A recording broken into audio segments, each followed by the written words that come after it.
Oh, Calling to order the regular school board meeting, May 12th, 2025 for Seaman School District, US 345. We will start with the Pledge of Allegiance. Christy.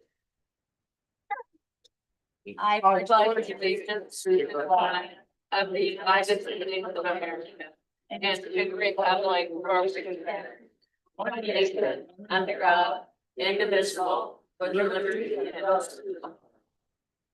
Thank you. Did we have anyone sign up? Okay, we will pass public communications. We need adoption of the agenda. Madam President, I'll make a motion to adopt the agenda as presented. Second. It has been moved and seconded to adopt the agenda as presented. All in favor, raise your hand and say aye. Aye. Aye. Opposed, same sign. Motion carried. We are in our Learning Without Limits stage, and this is our retiree recognition.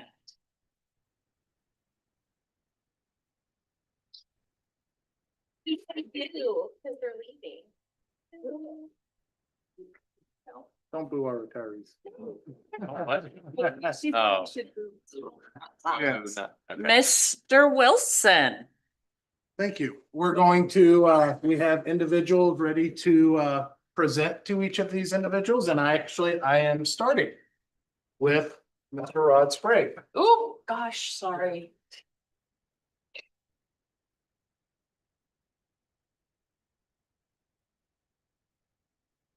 Okay. Neither. Yeah. Mr. Sprague has only been in our district for a couple years, short time, but he has dedicated his life to educating children. He has over 30 years of service in education. He was an elementary teacher, a principal, and actually a couple other positions before coming to us as the executive director of teaching and learning. He served actually as a school principal for over 20 years, 22, I believe. He is an exceptional leader who has given of himself fully to the families and staffs that he serves. I appreciate all that he has done for me personally and professionally. I learn from Rod every time I interact with him, and he's a great person to be able to bounce ideas off of. Thank you, Mr. Sprague, for over 30 years as an educator, and I am proud that you are retiring as a Seaman Viking. Thank you.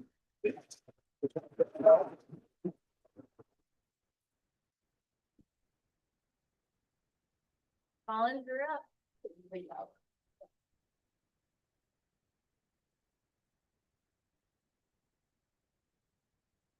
I'm here to honor Kate Scarborough. And if I get a little bit choked up, you'll have to forgive me. Distinguished USD 345 board members, Mr. Wilson, Mr. Jones, and attendees. Well, she's done it again. Or perhaps I should say, third time's a charm. Kate Scarborough is retiring this time, so she tells me, for good. Kate's service to the school, the students in the community, and the English Language Arts Department has been nothing short of exemplary. As an educator of nearly 40 years of experience, don't tell Kate I said that. Kate has literally taught thousands of students, graded, and keep in mind, she's of the red pen era, tens of thousands of papers, and written more detentions than the average police officer gives tickets. That's not only hyperbole, sorry to throw in a little bit of lingo, but she was an English teacher after all. It's also incorrect. She was not that mean teacher who hovered about awaiting students to not cross their T's or dot their I's. She was the type of teacher who, well, taught. She taught with intentionality, mindfulness, and genuine care. She taught mythology, dual credit classes, intro and exit classes, students going into the military, students going into the workforce, as well as college-bound students.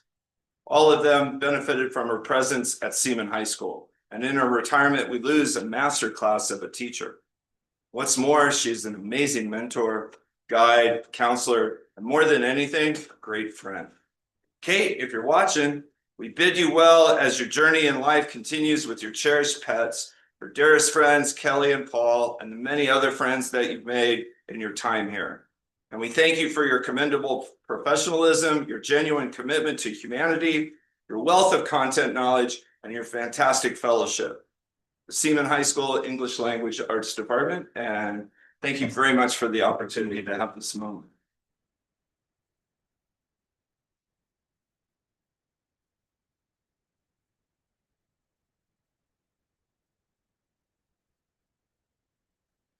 It's my privilege to get to share about Stacy Lears, our next retiree that we're going to honor. It says on our agenda that Stacy is retiring after 3 years in the district, but like our last retiree, that's not quite right, is it, Miss Lears? Started in 2006 at Northern Hills Junior High and taught English and social studies to 8th graders.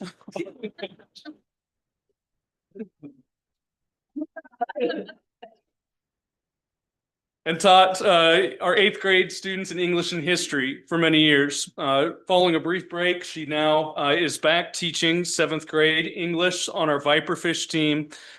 Stacy has been a tremendous teacher at Seaman Middle School for many years, and our English department, our social studies department is going to miss her, as are our students who have benefited greatly from her teaching. Stacy's also been an integral part in helping out in extracurricular activities, especially running our concession stand for many years, right, Mrs. Lears, during football season and basketball season. So we thank her for that. And on a personal note, as someone who taught the same subjects as you do, I will always be tremendously grateful for the kindness you showed me, and I know countless other teachers in our building, as well as the work that you did with your students. So thank you very much, and congratulations on your retirement.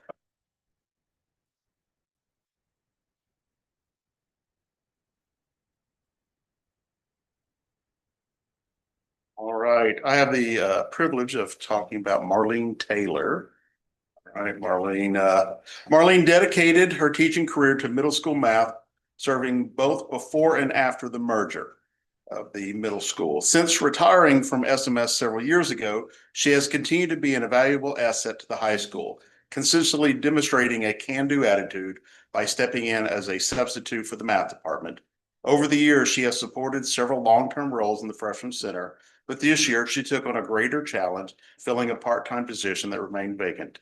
Ms. Taylor dove into the role with enthusiasm and commitment.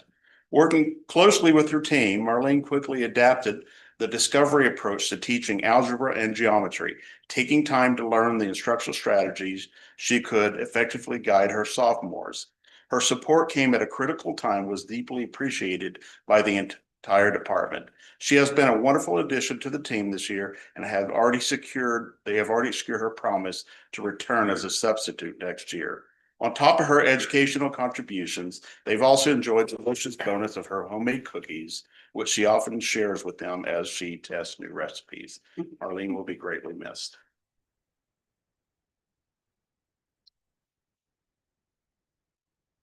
Next up, Gita Noble. All right. All right, Gita, Miss Aliker helped me with this whole book. So she labeled it Gita Noble, A Legacy of Learning and Leadership. Oh yeah, I've been reading this for like 2 days trying to get it in. All right, Gita Noble has served the educational community for 35 years with unwavering dedication and passion. She began her career teaching the complexities of math to middle school students, a challenge within itself, but Gita wasn't one to shy away from difficult tasks. Driven by a desire to understand and support her students on a deeper level, she took on the eve grade challenge of becoming a middle school principal. Her thirst for challenge didn't stop there. She married a shop teacher who would later become a superintendent, Mr. Noble. True to her savvy nature and eye for a good deal, Gita managed to upgrade Steve's entire wardrobe while staying within the ever-tight educator's budget. She knows you. Together, these lifelong learners raised 3 beautiful daughters. When the girls were just 14, 12, and 11, the adventurous family uprooted their lives and moved to USD 345. Steve assumed the role of superintendent and Gita became the district internship coordinator. For the past 9 years, she has worked tirelessly to build connections between the school and local community, providing students with valuable opportunities to explore a future career. In addition to work with her internship, she establishes family engagement nights, events that bring together students and employers in one space to foster meaningful connections. Through her efforts, she has forged countless relationships with students or families, many of which stood the test of time. One such moment came recently when a former student, now 23, reached out to Gita on Facebook. The student recalled back in the day when Gita had called her a fashionista. Yeah, the one word spoken in kindness stayed with her all these years. She wanted to thank you for seeing something special in her. When asked what advice she would give young educators, Gita said, teaching is too important not to want to build relationships with kids. Find a way to reach what seems unreachable. When asked what she'll miss most about teaching, she didn't hesitate. The students, always the students. Gita will be deeply missed by both staff and students. Her genuine love for young people has always been at the heart of her success in education. The impact she's made, both in the classroom and far beyond it, stands as a testament to her passion, compassion, and dedication. Touching lives have always been and will continue to be Gita's true superpower. When I met her this year, I realized that we are living in Gita's world, and I'm glad that I got to spend this time with you. Well, Thank you.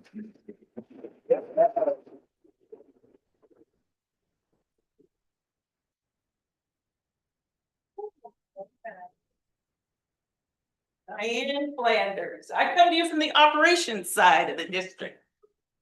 This is Diane Flanders. If you don't know her, you've missed out. Diane has worked at Seaman for 9 years, and she's leaving us as manager at West Indianola and Seaman Middle School. Her infectious laughter and effervescent personality have been a gift, and working with her is a delight. I can't look. Diane has great ideas too. If she starts a sentence, hey, Kay, if we did this, I know I should stop and take notice. Our students use their Power School ID number for the lunch program by entering it on a keypad, and this can be challenging for kindergartners, but they get it pretty quick. And it's temporarily challenging, but Diane said, and lost my spot now, I looked away. And Diane and others like her work patiently with the kids until they can input their unique number quicker than most adults. If they could see the number on the keypad, they could learn it faster. So we found keypads that work a bit like a calculator, and the kids could see the number as they typed. Diane also has the job of supervising the afternoon dish crew at Seaman Middle School. That's a fun job. Y'all want to get in on that, don't you? The end of the day job, it can be hot, it can be challenging, but having Diane as the crew leader ensures positive morale and a lot of laughter along the way. She will be deeply missed, as Mrs. Wade told me again today. But there are winners in this. Liam and Kinsey and Steve. Her grandchildren and husband Steve will be lucky to have a professional grandmother with a wealth of patience and kindness just focused on them. Thank you.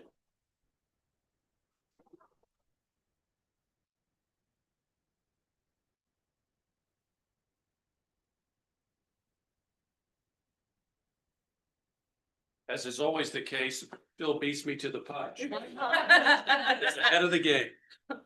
Good evening, everyone. Tonight, we have the honor of recognizing and celebrating someone who has made a lasting impact on our school district and our community. Our Director of Security, Phil McKay, who is retiring after 10 years as our Director of Security, and that dedicated service with us. Phil asked me to make this really short, so I'll go for a while. Before joining our district, Phil had already had a distinguished career in law enforcement, marked with excellence, leadership, and an unwavering commitment to public safety. When he came to us, he brought not only his vast experience, but also a deep sense of integrity and professionalism that became the foundation of everything he's done here. Over the past decade, Phil has worked tirelessly to ensure that our school system remains safe havens for students and staff. But what truly set him apart was not just his expertise, it was his heart. His genuine concern for students, his calm presence in times of uncertainty, and his steady hand in moments of challenge have earned him the respect and gratitude of all who have had the privilege to work with you. Bill, we want to thank you for your service, your leadership, and the example you set. You leave behind a legacy of safety, trust, and care that won't be forgotten. Congratulations on your retirement. You've certainly earned it. We wish you the very best.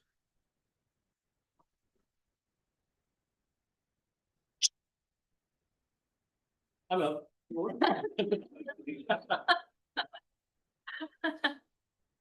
George Salahar. George and I have worked together for probably 35 years. George has been with the district for a little over 10 years, started just before I did. It's been a pleasure working with George through the years. We both left the Shawnee County Sheriff's Office as sergeants, and then we're here. It's been awesome for you to work for me. We're sad to lose you, especially as you're the best part of the team that I had. I could always count on George to be at work every day. I don't think you ever called in sick, and the only time you took a vacation day was during the summer. So your dedication was appreciated. Wishing you the best in the next chapter of your life. Thank you very much, George.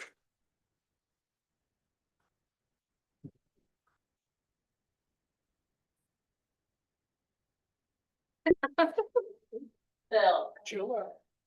Bill, you gotta go back. Just up cheer. there. George. I don't want. Get him in line. Okay. Yeah, there you go. I now get to talk about Melissa Pretty. Melissa Pretty has been with Seaman Food Service for a little over 10 years. She started her child nutrition professional job at Northern Hills Junior High in 2014. She was part of the team that moved the Northern Hills Junior High to the Seaman Middle School kitchen in December 2015. We were reminiscing about that, the move across the parking lot. One teacher at the time described this as organized chaos, and Melissa helped us out with our part of that fun adventure.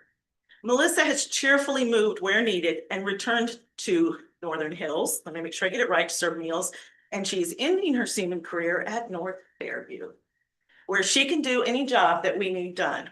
Melissa is patient, she is kind, and it is rare to see her without a smile on her face. She learned new computer programs when needed, and she's always ready to lend a hand to feed our children. She was on our team that kept the kids fed during COVID all the way through when there was no one else in the buildings. Diane, Scott, Melissa were in the buildings with me. She was on our team and she kept us going too. And especially when we didn't know what would happen next, you were right there with us. She can often be found at North Fairview, patiently working with a student to input their lunch number correctly in her kind, friendly way. She is also leaving Seaman for the best possible reason: to be more available to her family as a professional grandmother. To Declan, yell at me if I get him wrong, and her daughter, that's her daughter Caitlin's son, and to Ellery Rose, did I say it right?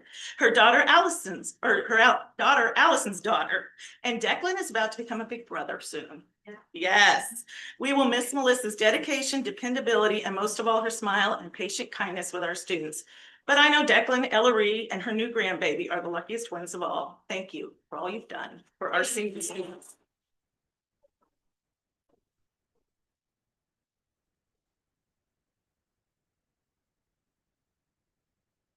So it's my pleasure to talk about Kelly Finnegan, principal at North Fairview. She is a remarkable leader, mentor for anyone who seeks help. As she retires after 12 extraordinary years as principal at North Fairview Elementary, her leadership has not only shaped the school, but touched the hearts of everyone who walks into the building. Ms. Finnegan has cultivated a school culture rooted in respect, inclusivity, kindness, and her commitment to creating a welcoming environment helps students thrive and make her staff proud to be part of her team. Collaboration is at the heart of her leadership. She works hand in hand with teachers, families, and fellow principals to ensure that every decision reflects the shared goals and collective wisdom. Ms. Finnegan makes everyone feel heard, valued, and empowered. As her supervisor, I've witnessed so many times her high expectations that extend to every part of school life, from classroom instruction to family engagement, from professional learning to school events. Excellence was the standard she set and she modeled. As Kelly steps into retirement, her legacy continues in every student empowered, every teacher inspired, and every parent supported. Her vision and her leadership have left a lasting mark on this community. Kelly Finnegan.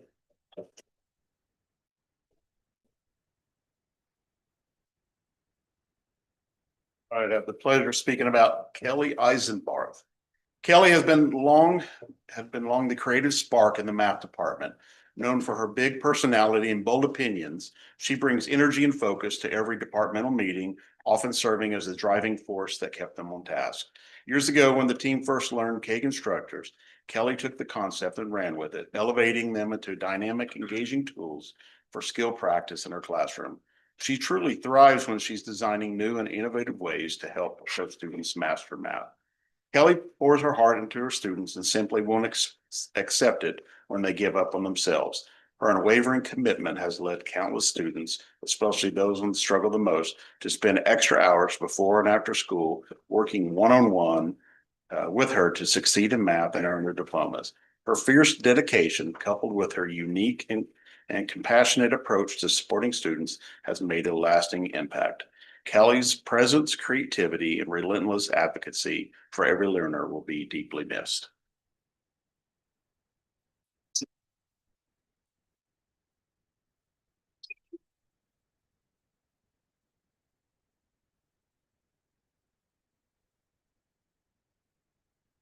As I look around this room, I find myself in the company of Seaman retirees who have an average of 17 and a half years of service to this district. I think that's amazing. I think it speaks volumes about your commitment to the Seaman School District, also your integrity, and you're a true inspiration to me. So thank you for all of your years of service to us. And now it's my great pleasure to recognize Becky Clark for her outstanding service to the Seaman community for 20 years. Becky serves our district as our occupational therapist. And when I was thinking about what to say, I thought, wow, Becky in one day could serve a preschool student, an elementary student, a middle school student, and a high school student, which none of us have ever been asked to do. And so really it became clear that you are truly an unsung hero, as your work also happens oftentimes behind doors. But your impact is both profound and lasting. Whether it's helping our littlest learners hold a crayon or pencil to supporting their ability to grasp toys, from helping older students with adaptive seating or typing skills, along with other functional skills that help them access life at home. You give students the tools to engage, grow, and access the world around them. Here's what a few people have said about you. It's obvious how much you care for students and families you serve. You're always thinking about their needs and eager to collaborate for the best outcome. I've always appreciated your steady presence and support you've provided our preschool students and beyond.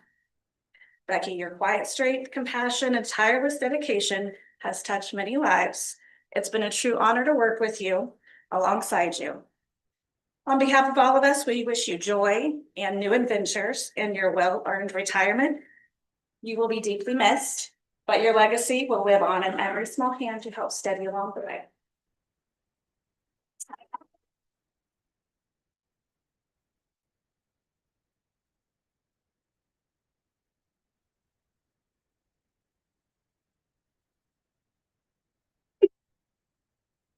Next, I get to recognize Dawn Wyatt. Dawn is completing her 40th year in education. That was my next line. They have to learn to say that. She spent 24 of those years here in the Seaman School District, including teaching kindergarten, first grade, second grade, third grade, a combination second and third grade class. I learned that today in talking with Mrs. Wyatt. Fifth grade, and of course, our middle schoolers at Seaman Middle School. She's taught at East Indianola, Logan, and at SMS. Dawn also has a love for working with students outside of the classroom. You can see her often at many of our extracurricular activities. One of her loves is getting to help out score for the volleyball games, both at the middle school and the high school. I asked Dawn about some of the things that she liked best about teaching seventh grade. And the first thing she said was, our seventh graders, they come in and they're so nervous about middle school, and she loves to help make them feel at ease and at home. And I love that about your presence with our students. She also said that she really enjoyed teaching figurative language and The Outsiders. I think The Outsiders is required reading for every seventh grade student across the country. And of course, everyone knows the famous line, "Stay gold, pony boy," right? I hope I didn't butcher that too bad.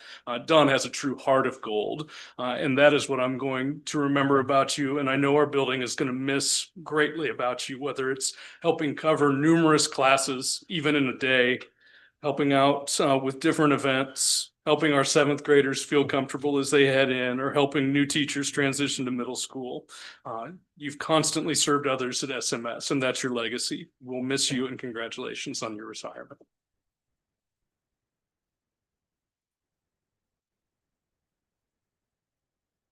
You can definitely tell the educators in the room because y'all write books, math people write sentences. Don't let that fool you though, because Barb's contribution to this district has been undeniably amazing and great. She worked for Seaman for 25 years as the accounts payable clerk. One of the words you hear when her name is brought up is that she's loyal, dedicated, and dependable. And she was a friend to many over the years. When I first started here, I was told she was the business office historian. And that is by far the truth. She helped fill in many gaps for me and my staff as we navigated COVID and new accounting software and changes from other finance directors to myself. When I asked Barb if she had planned to attend tonight, she was too busy enjoying retirement. So I hope she gets to hear this and know that we all appreciated everything she did, and it does not go unnoticed the impact she had. She plans to spend time with her children and grandchildren, along with her mother, who recently relocated to the Topeka area. My staff and I just wish her the best of luck in her next chapter, and we hope it's the best one that you get to write. So, thank you, Barb. And like I said, I hope you get to see this and know that we appreciate everything you did.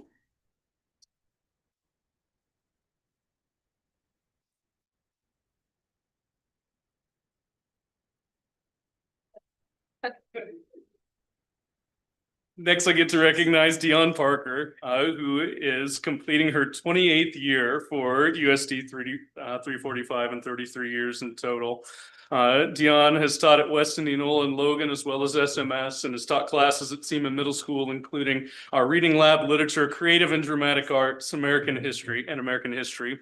As our theater director, Dion has had the opportunity to put on 24 middle school plays. It's quite the feat, and having gotten to go to those, they were always impressive. We did such good work with our theater students.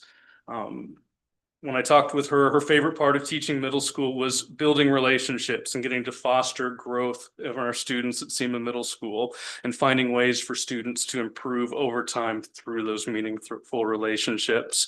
Dion also noted to me that she loved getting to grow and change each year.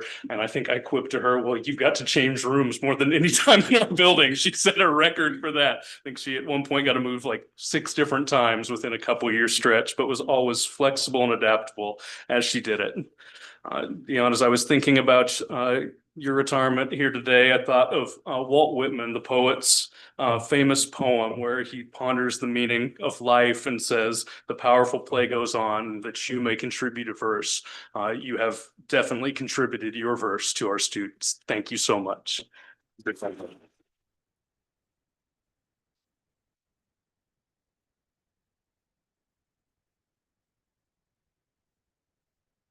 I'm here to say a little bit about Judy Hansford, who is retiring with our transportation department after 29 years. Here is what Ronna Blocker had to say. "I've had the pleasure of knowing Judy for quite some time, since our days on the PTO at Lyman Elementary. I still remember how our paths first crossed through our sons, when her oldest was my son's book buddy. From the very beginning, Judy's warmth and kindness stood out. So it was no surprise that when I walked into the bus barn on my very first day, she was one of the first people to greet me and make me feel truly at home. Judy has a remarkable gift when it comes to working with students. She spent years as a para in special education, supporting students from preschool all the way through the high school.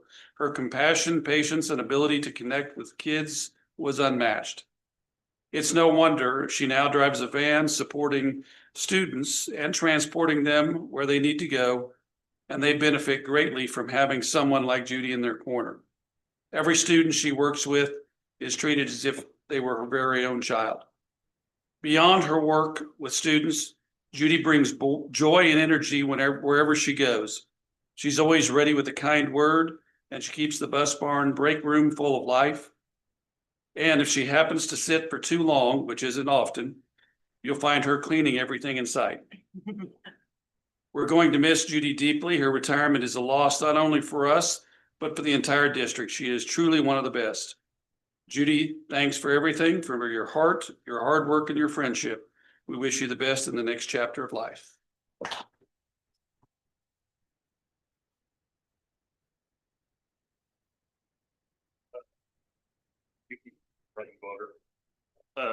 Brian was in the district for 31 years at Logan. It was amazing that he was there for 31 years. And he said he's seen a lot of changes in Logan. He was always here every day, dedicated. Marty, at the end of May, would always send out a thing saying that he'd have a list of people that have to use their vacation before July 1. And every year, in the 12 years I was here, Brian was always number one. So he'd have to take 2 to 3 to almost a month off in the month of June just to get all these vacation in. Why Brian retired is because of his ankles and knees were finally given out. So that's his dedication for his first year, is to get all that recouped over the next 6 to 8 months.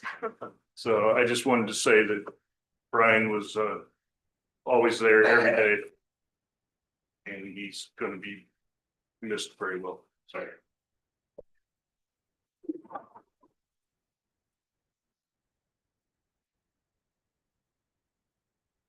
My last one, I promise.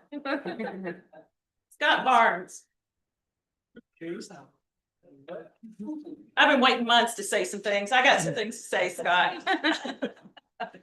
Scott retired late last year and just missed the recognition in 2024. And I am so honored to get to say a few things about Mr. Barnes tonight. Although it may be hard for the school board and those out there to know that there has been other food service directors, it's not always been me. I was once a young mother of 3 volunteering at North Fairview Elementary. I would often cross paths in the parking lot. And going to and from, there was a truck driver making deliveries at the school. And the driver always had a smile and usually a quick friendly wave and how are you? He was efficient, and it seemed to me he really enjoyed his job. Little did I know at that time how well I would come to know him in the next 20 years. Scott worked for Seaman for 37 years. He was affectionately known as the food dude on our team. Whenever something broke, Scott could patiently figure out how to fix almost anything. And if Scott didn't know how to fix it, he called Rick's here. Yeah, and together they would fix anything that we broke in the kitchen. Besides fixing our problems, he can maneuver a food truck like a pro. Have you all noticed the narrow cement walls out here of this building and backing a truck down in there? That's a tight fit for a truck, and Scott used to back into that concrete chute every school day where there is very little space for error because we used to keep the stock in the basement of this building.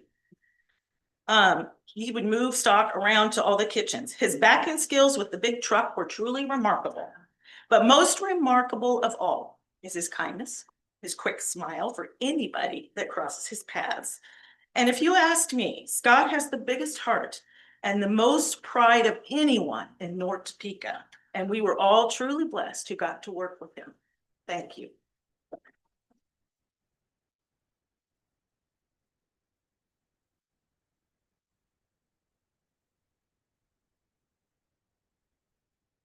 All right, it's my extreme honor to speak about Kevin Hoffman's. After decades of dedicated service, Kevin Hoffman is retiring from his role as business teacher at Seaman High School, leaving behind a remarkable legacy of excellent mentorship and lasting impact. Since joining the staff in the 86-87 school year, Kevin has been a passionate educator whose commitment to student success extended far beyond the classroom. He transformed business education to an engaging real-world experience, inspiring generations of students not only to grasp core business principles, but also to believe in themselves and pursue their goals with confidence. Kevin's contributions have been felt across the school community.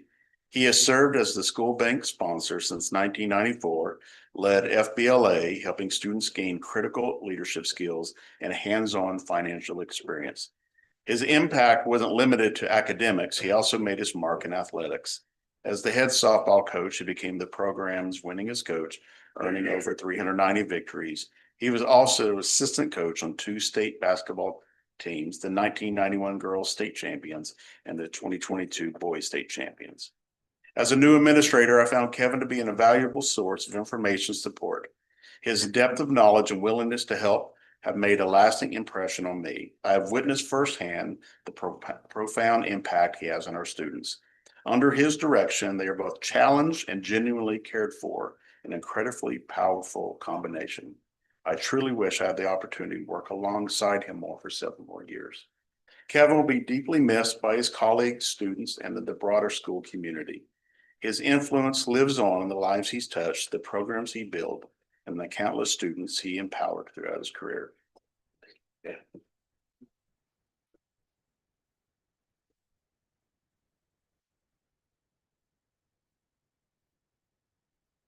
We're gonna get a picture, so if you guys can comments. Schoolhouse. You going.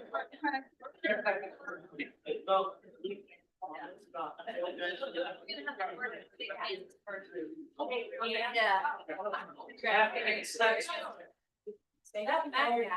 Congratulations.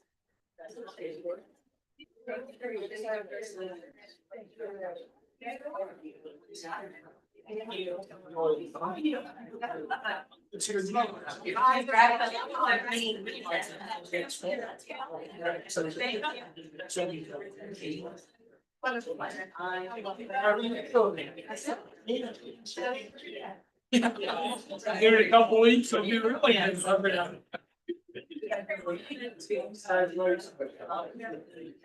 What have you been doing the last 3 months? Can you promote things to do with Paul? You can keep the cats in the So he's staying right now. Shortest person. Right in the middle there. Can you see me, Candace? I need to stand on a chair. Chris, get down. Oh, sorry. Don't be strange. No, you're not. Oh. People are taking pictures. People are taking.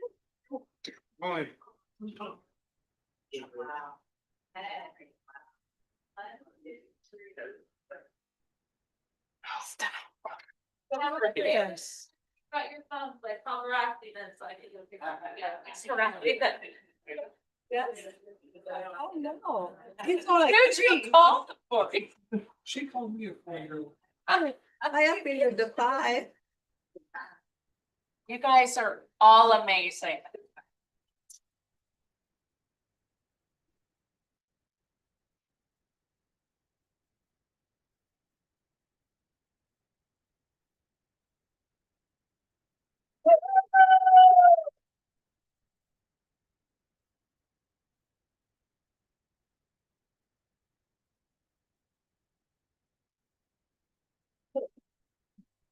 Those noble children are disruptive.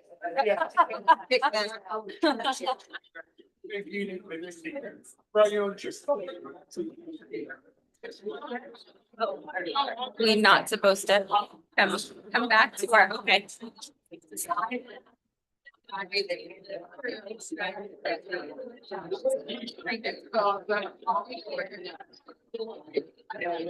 Oh, you're great.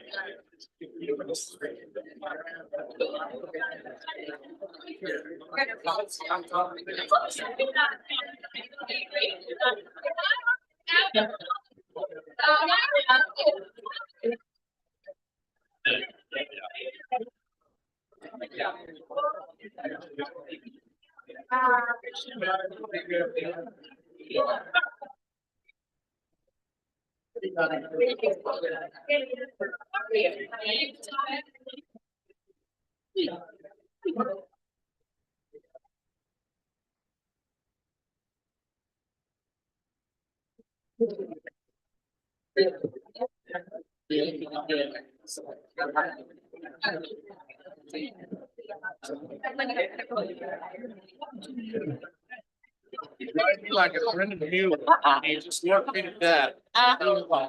Probably, we love living here. I've been sure with was tired. His family. Yeah. You each way. I love you. Not been any other. And a lot of things. So, Yeah. so that's what. Yeah. Because everybody's. Hell, yeah. Just together. Stop. No idea. I saw you sitting right there and just. And it brings everything down. So where? Oh, wow.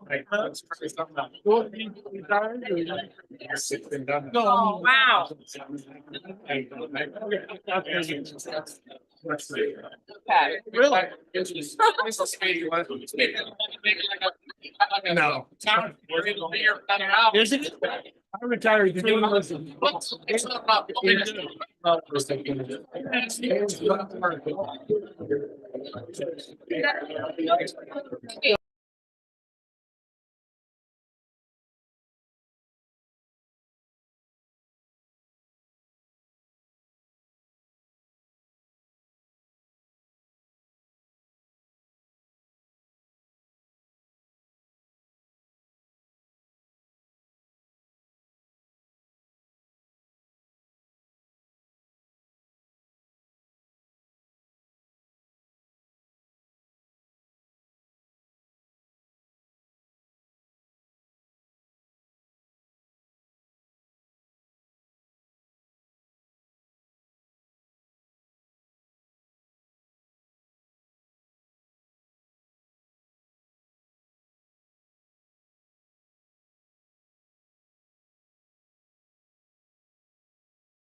Call the meeting back to order. Thank you, everyone, for coming.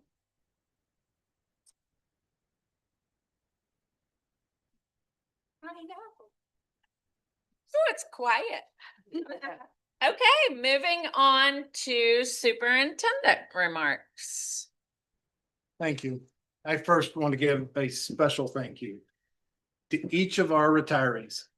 A lifetime of commitment to serving children is a lifetime not only serving our community, but quite frankly, of ensuring America's educated democracy and making sure that it lasts. Also making sure that America is the land of opportunity for each and every person, regardless of their background or their upbringing. Education is an equalizer that ensures every American can participate in and own a piece of the greatest country in the world. America is great, not because of its natural resources or even the freedoms our forefathers wrote into our Constitution. It is great because of the exceptional men and women like the ones we recognize this evening who ensure that the next generation is equipped to become even kinder and smarter than the last one. Thank you for your meaningful contribution. It is forever, ever grateful. I'd also like to note that we are going to maintain what Deidre lovingly calls a perky pace tonight so that we can give the attention needed to each agenda item, especially the budget actions, which will impact each of the amazing people we have in our organization. Slow us down if you wish, but that pace is intentional. But don't, if you guys need to ask questions, feel free. Thank you. Thank you. President remarks. I just want to say, wow, another year is over. And what really brings that to my attention is my youngest ended her freshman year of college, and I'm like, where did it go? So all the people that are graduating, moving up in classes, all the teachers, administrators, food service, the people who clean the buildings. I mean, everyone, Lance, all of your crew, thank you for a great 24-25 year. I think it's been really great. I just had a thought. Oh, I wanted to also congratulate all the high school graduates because I will miss graduation this year because my oldest is graduating college. But it is sad for me, so I will miss graduation. Anybody else have anything to say? I really appreciated the words that were shared tonight, and I congratulate you all for no tears shed while you were saying those things. Didn't happen. You did good. You almost had tears. Yes. Mr. Mr. Johnson. I loved it. It was I very loved good. it. I really appreciated those. Yeah, It that a was wonderful great. send-off. Thank you, Donna. Anybody else? I All just right. want to say you have 7 days, 7 school days left before you get to release. So just hang in there. It's normally this week and I think next week where all the kids are getting really squirrely. So I just want to say hang in there. Countdown is on. All right. Okay, moving on. Disposition of business by consent. Madam President, I make a motion to accept the consent agenda as presented. Second. It has been moved and seconded to accept the consent agenda as presented. All in favor, raise your hand and say aye. Aye. Opposed, same sign. Motion carried. Discussion items, here we go. Athletic activities report. With us. In an effort to make it perky, right? Okay, we're doing the middle school first. Okay, come on up, Jeff. Called you all here for this meeting today. Trying to tell some kind of a joke because I can't follow that. I mean, holy cow, all the experience and dedication. And I'm just a lowly athletic director. Oh, stop it. 24 years. Stop. Yeah, exactly. Maybe. Who's name? Very good. Okay. Another season down. It goes really, really fast. We had lots of great successes. Our numbers are pretty steady. You'll notice like golf, we literally had 2 girls go out, but we had a ton of boys. So numbers are about the same, even though they're skewed a little bit by gender. But Still very happy. Lots of successes. We've had lots of new golfers, but we have some kids with experience. I think it'll help build the high school program, which is exactly what we want to do. Tennis was super strong. Again, this year, I don't know how or why, but you get those waves where there's lots of kids excited about it. Hopefully they continue to play at the high school level and help with our competitiveness. Track again tends to be one of our biggest. We're down a little bit total wise. I was hoping we'd get a few more kids out. I think some of them are just scared to run. I don't know why. Just decide that it's way They too much talked to work, me before the season and I'm like, right? don't do it. We did have, at the league meet, we had 2 school records broken, both in the shot put and the mile. That mile record, I just look at it and keep going. It can't get any faster and they keep breaking it. And then we had another school record broken earlier this season with 100-meter hurdles. And so again, it's like, I can't run the 100 in that fast, let alone jump over stuff. So it amazes me what our kids are capable of doing. There's our club numbers. They're pretty steady as well. A lot of chorus kids. That does include our Viking Time chorus kids. We'd love to see that. Love to see our band and spirit club and all of those kids involved. Not everybody has to be an athlete, so we're trying to find something for everybody to do. Still trying to struggle with our FBLA program. Kids are like, it doesn't sound like any fun. But we're still trying to build that. I think this upcoming year, we're going to get some 7th graders, I think, that are going to be all in for that. And then total sports, all of those things combined, again, just kind of look at numbers. They're staying strong, very happy with our girls wrestling program. I still want to beat the boys as far as total numbers go. I don't know if we'll get there or not. But again, lots and lots of success all throughout. Great kids. Amazes me what they're capable of doing every year. And just excited to celebrate those things and can't wait to see what they're capable of next year. And I get to follow them through high school and just kind of see those successes as well. That's the beauty about the middle school. You get to see them progress. I remember when you couldn't dribble a basketball and now you're a varsity starter. Just those simple kinds of things, the dedication, the hard work that they put in. We love it and we want to just keep building. Great. You guys have any questions for me? Thank you very much. Yeah. Oh, Kyle. So, any reason on the golf? That's just straight. Or not? Maybe I really don't know. I know that this 8th grade group for sure is very heavily into club sports and those kinds of things. So I think they're involved. They're just not all involved in school, and golf being such a special sport. Personally, the hardest sport I've ever played.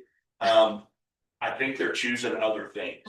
I know we've got a lot of competitive dancers and cheer. I know that we have a lot of volleyball and basketball players, and soccer. Yeah. Okay. And so I think that, and soccer gets kicked off this time of year. So I think that that's kind of really hurt our girls trying something different like golf.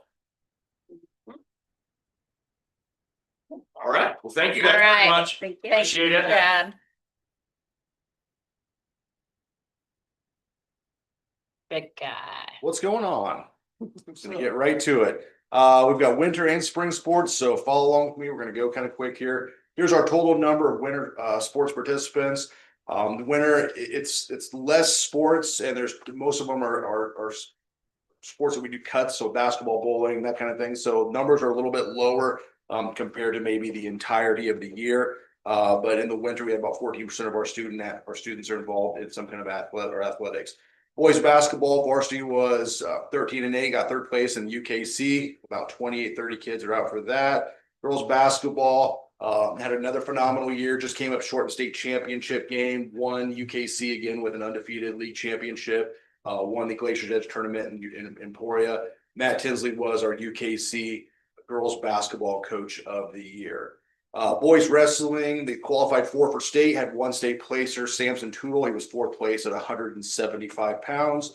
About 37 kids are out for wrestling, where girls had 6 state qualifiers, 2 of them medaled, both of them got second place. Both were in a very intense matches, just came up a little bit short. 19 participants there, working on trying to get those numbers back up a little bit. But they were also academic all-state team per Keisha. Boys swimming, Bernie Tuck was the UKC Coach of the Year there. We took second at city, third at league. And when you hear city, you know, usually like a Washburn rules, one we really have a tough time contending with. They just have a lot of people in club type sports like swimming. So anytime you take second city with that kind of competition, it's great. Then made state with 3 relays placing at state and a couple individuals, so 27 boys swimmers. Boys bowling, we got UKC league champs again.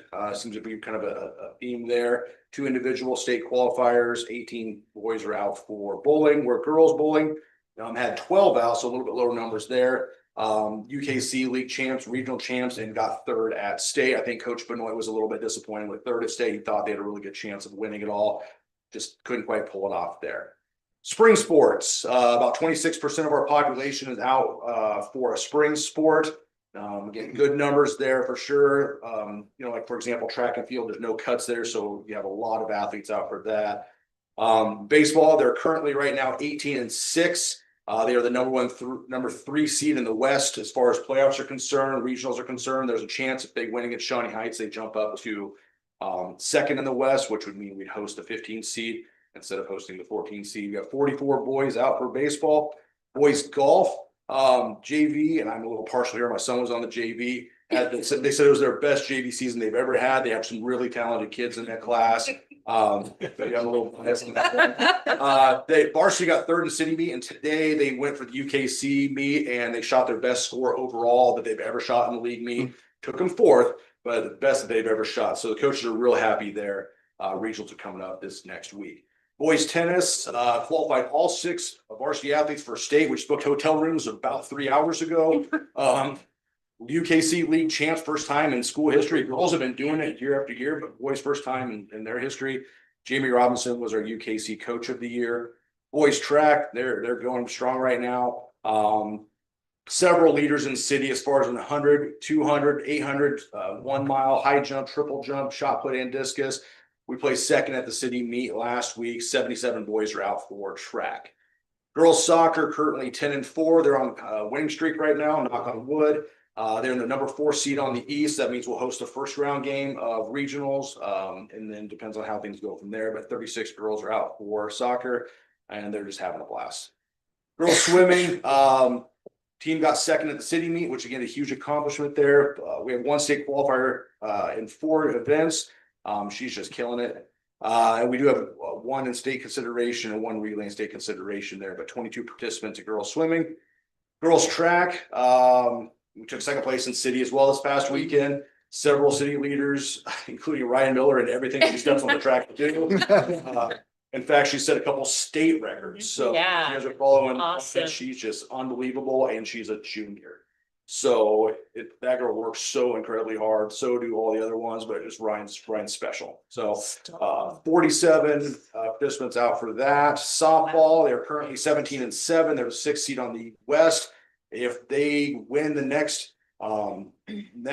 games they come up with, and there's some mix up between Salina South, Salina Central, there's a chance we jump up to the 4, which means we would host regionals.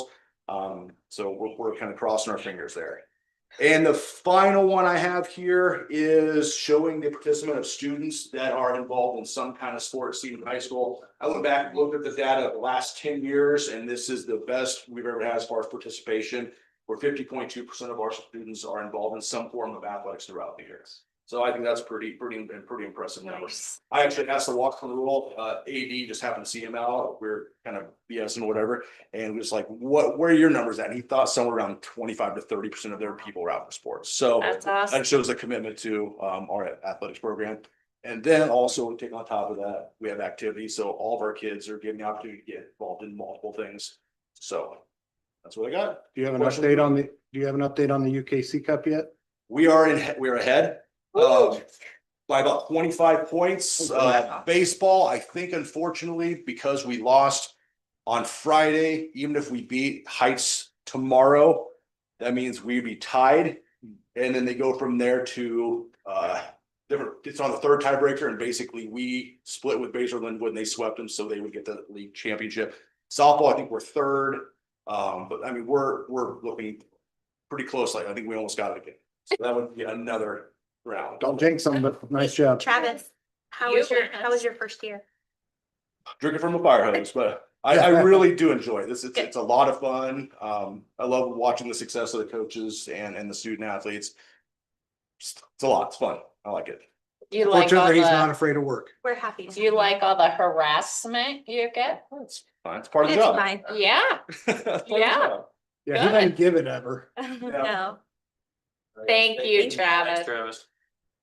And Travis. speaking of first year on the job, Yeah, Yeah. don't worry, I was gonna ask him too. Making it work, activities, we have a lot of them, they're going great. Keep it. I like that. Tell us the numbers, man. the perky I paycheck. actually didn't include a whole lot of numbers because most of our numbers all stay the same, so I just chose to highlight a few of them to talk about to keep it short. Because most of our activities are all year long, so clubs and activities, you're not gonna have too much change in terms of your overall numbers. A few of them add second semester. But for the most part, we go, and so really it's all about how great are we doing. So you start off with band, right? They're awesome. They're doing great. Our wind ensemble, our large group ensemble did get a 1 overall rating at state. So they stay consistent there. We had a symphonic band ensemble that got second. And then we had a whole slew of individual 1 ratings at the state competition as well. So they're in there at the bottom, but I'm gonna keep going. There's a lot of them. They did great. They just had their final performances last week. Cheer and dance, they just finished off their showcases and they did their tryouts for the next year. So they're already gearing up for all that they will be doing this summer and preparing for the next year already. Debate forensics, they did well in debate in the winter time, took third at state, which is fantastic. State forensics was this last week. They did take a full entry to the state tournament, which is good. Mr. Guzman in his first year is bringing them back to where we would like to see them consistently finish year after year. So FBLA, unlike the middle school, I don't know what's going on there. We actually, Mr. Hopkins, I did want to give him a shout out because they did qualify they had 19 medalists at the state tournament. They qualified a whole slew of kids to the national competition in Anaheim, California. So congratulations to Mr. Hopkins on his last year before he goes out. That's a great way to go out. FCCLA did, I had a note there, Dalton Parsons was elected as a national officer, so he'll represent not only Seaman, but he'll represent the entire at the state level or at the national level. So that's fantastic. We've only had, I think, 1 or 2 of those in our school history. So orchestra is getting ready, or they did just finish up. So they had their state ensembles. Robotics had their national tournament, doing well there. Scholars Bowl doing well. I'm skipping those. Highlight a couple others. The vocal music went to state ensemble and had they had 4 individual state 1 ratings, I believe. Theater just finished up with their student 1 acts there a couple weeks ago, and then they have their national competition coming up here as well. And that is the highlights from activities. Yay, Nice. that's awesome. Thank you very much. Wait, I know Christy's got one. How was your first Oh, year? it's great. It's great. Oh, it really is. Moving from a single building principal, the only one in the building, to be able to walk down the hallway and say, what would you do on this? It's good. It's a good team at the high school. So Good deal. Good, Good to hear. happy to be there. great. Thank you. Thank Mr. Ralph. you, Mr. Ralph. And they are thrilled to have both of these 2 gentlemen. Thank you. Okay, teaching and learning report. Do you want to talk about the All right, good What? evening. He's done. He's Okay. Megan. Yeah. All right, we have just a couple things to highlight for you. I have 2 in particular. First, on the first page, I would like to bring your attention to actual numbers. Kyle, I thought about you with this one as for our current completion with seal of literacy. So we have 34 of our required early childhood and elementary staff who have done their letters. That's 25% of our staff. Add to that 44 who are currently in either first year or second year of letters. And actually, if they were in their second year, they will be wrapping up here in the next couple of months. And that leaves 43% of our staff, approximately 60, who have yet to be started. And those are who we're working through to identify their next plan. So I thought that would be of interest, and those will be numbers I'll continue to keep you updated on as we move forward with Seal of Literacy as part of our KISA goal. The other item that I just wanted to mention is on the bottom of page 2. And we are looking at some updates to our mentor program that I'm really excited about. The key thing I want to say here, for those familiar with maybe a traditional mentoring program model, is that you match up an incoming second grade teacher with another second grade teacher. Well, if you're in a 2-track building, that's a default one person who's available to be that mentor, which sometimes is wonderful, but sometimes maybe you have other things going on and it's not the best year for you to serve in that capacity. So we're shifting to more of a relationship-based model where it's not about content knowledge, it's about a passion to be a coach, a mentor, that supportive person who's going to go above and beyond to really take that new person into the building under their wing. And so we're currently doing those matchups that came directly from our teacher retention committee with that information, and looking forward to seeing how that goes this summer as we launch it. Great, thank you. All right, I'm going to continue the theme with structured literacy, but we did our school improvement day, which is the beginning kind of foundation kickoff of actually building our action plan for 2025-26. And we took a team of 8 and we met with 3 other school districts in the area. And so it was a really great day of just working, meeting, verifying for ourselves where we're at, what we want to work on. The 2 structures that we're going to work on this next year are strict standards alignment and structured literacy, both of them focused on professional learning, and then beginning to build into where do we want to go. We want to go the next year. So we're excited to kick that off this year. The team did a phenomenal job working. The district leadership team that participated in all of this, I can't say enough about their work. The principals' work and working with their buildings. Our instructional coaches did a phenomenal job. So 2 years worth of work are kind of culminating in this event. We submitted our plan today, and I'm looking forward to hearing some feedback in a couple of weeks. So Great, thanks, Brad. Okay, site council summary. Site council. Yeah. Can I interrupt for just a moment? Can we please turn the air off? Not off, no, Yeah. not off. Just really You can, cold. I turned the temperature down 2 notches if you want to turn it back up 2 notches. When we had a full Yeah. group. I turned it. That's why. I'm hot. My jacket too. Thank you. I'm hot. Yeah. Can't make them both happy. Site council summary. So I provided for you guys each individual building site council report. So you have their report. I'm just going to kind of hit some highlights.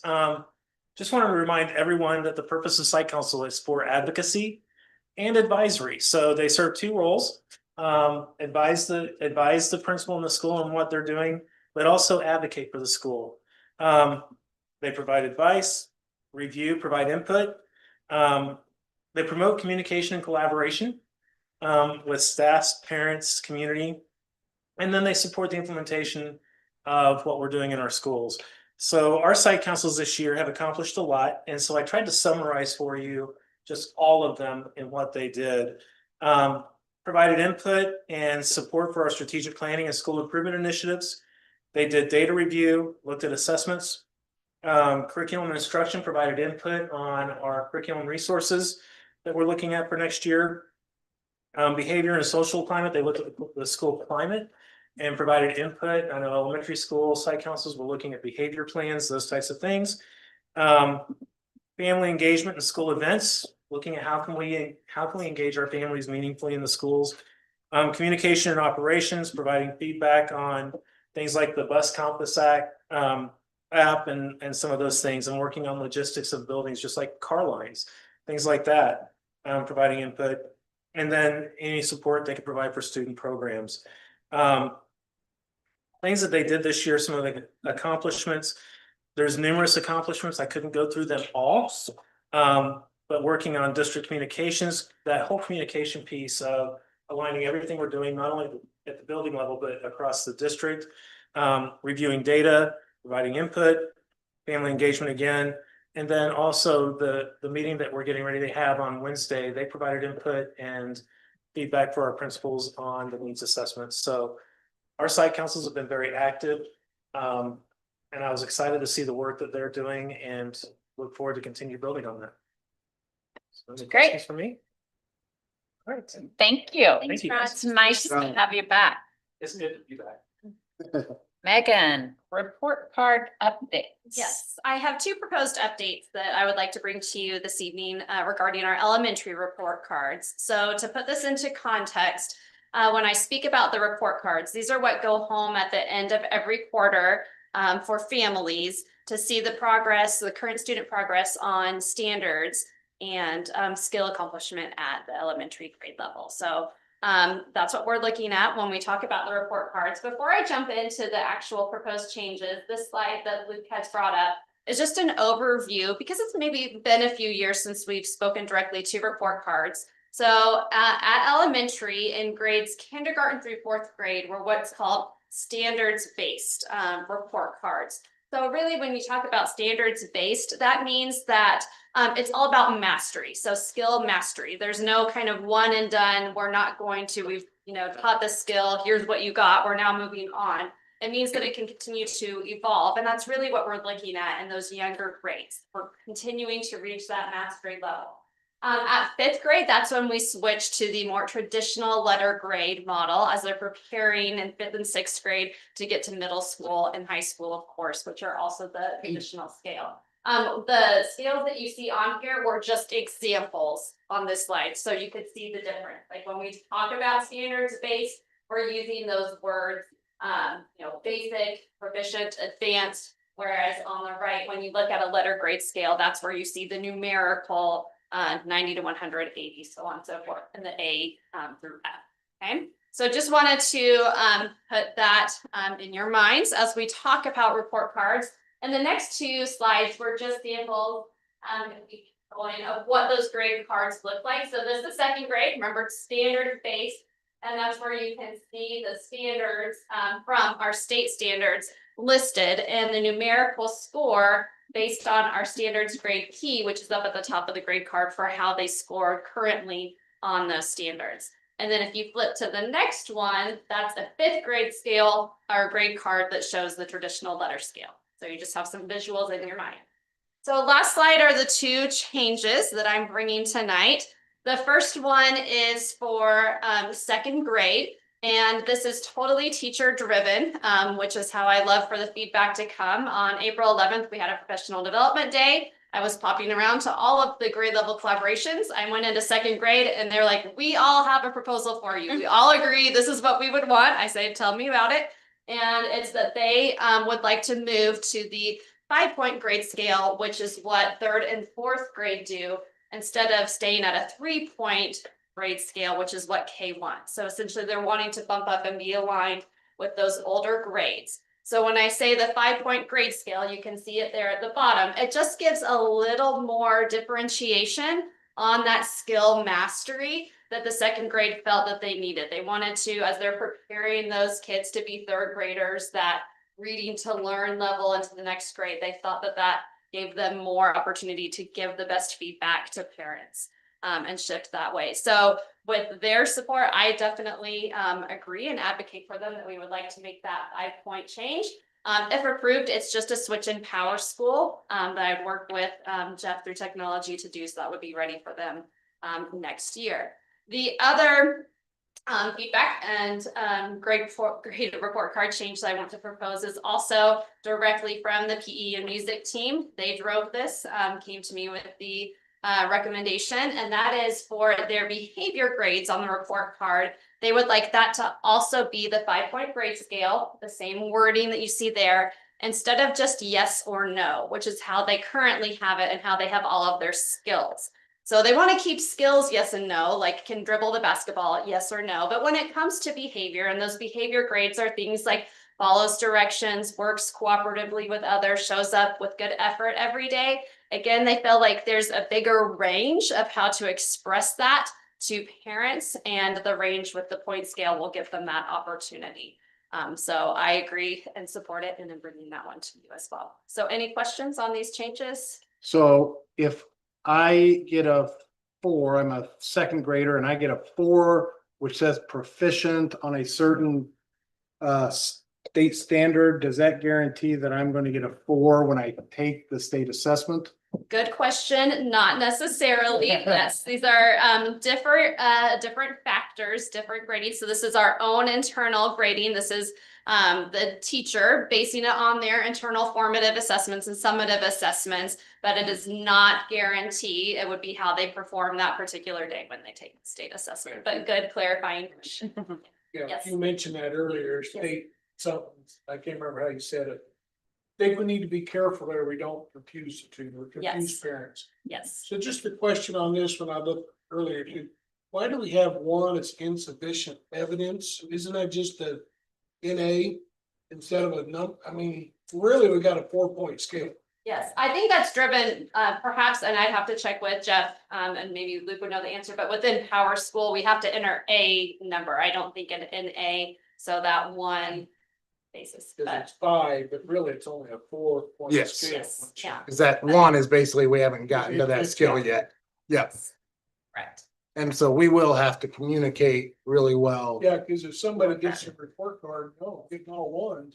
Yeah. Yes, and that's where at the top of every report card, like back on the second grade, the key is right there up at the top for parents. And oftentimes, especially with the first quarter and the third quarter, that happens right at parent teacher conference time. So that's excellent opportunities for teachers when they're going through it and have those conversations with their parents. But yeah, every report card has the key so they can know what that means.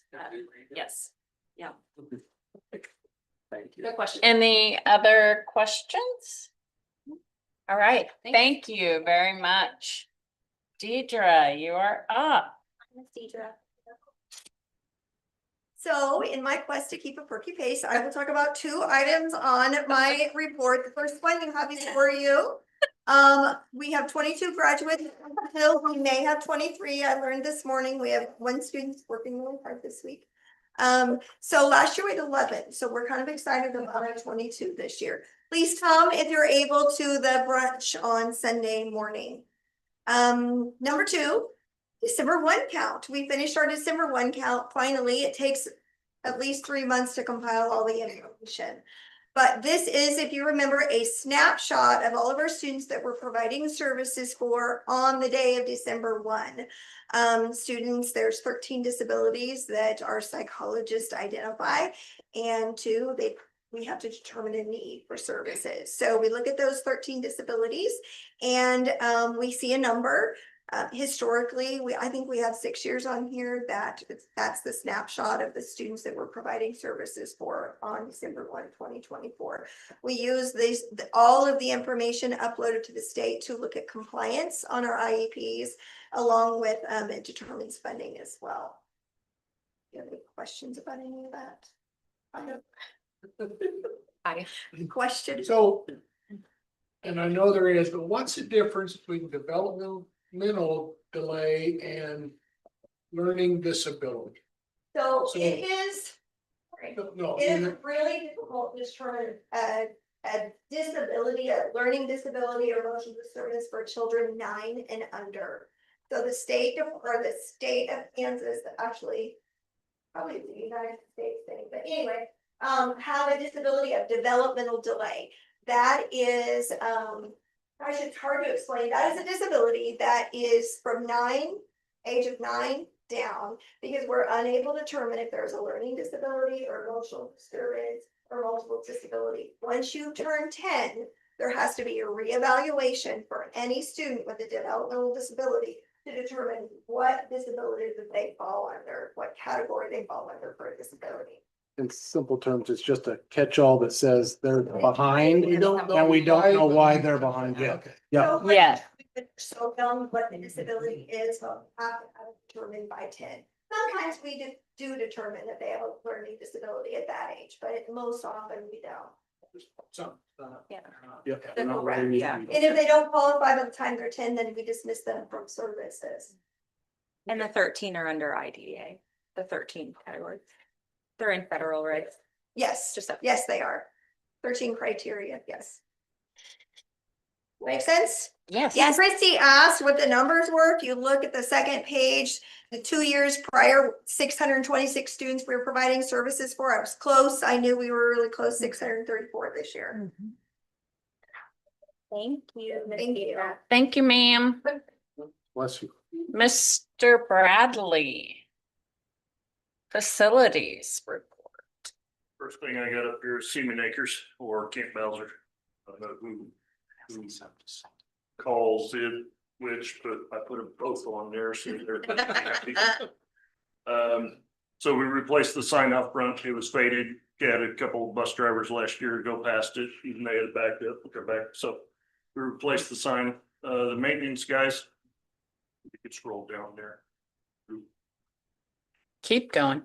The Corps of Engineers came out last year, did an inspection. They said we had to redo the decks for the handicap up on top.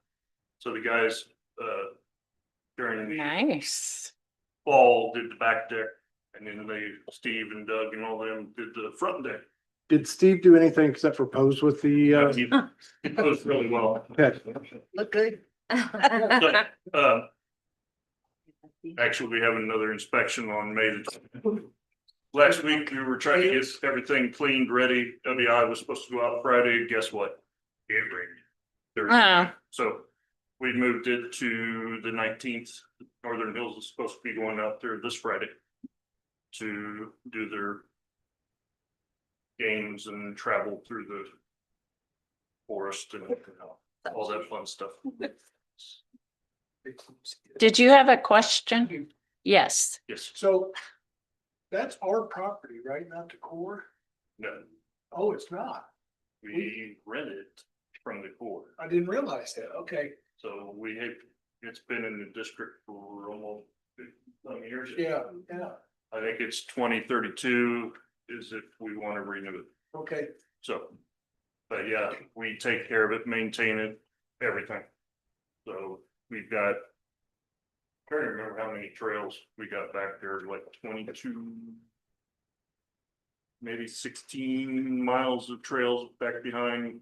I mean, they go clear up to the, like, I mean, you can see the yacht club right across, so. Okay. Great. Look, you want to scroll?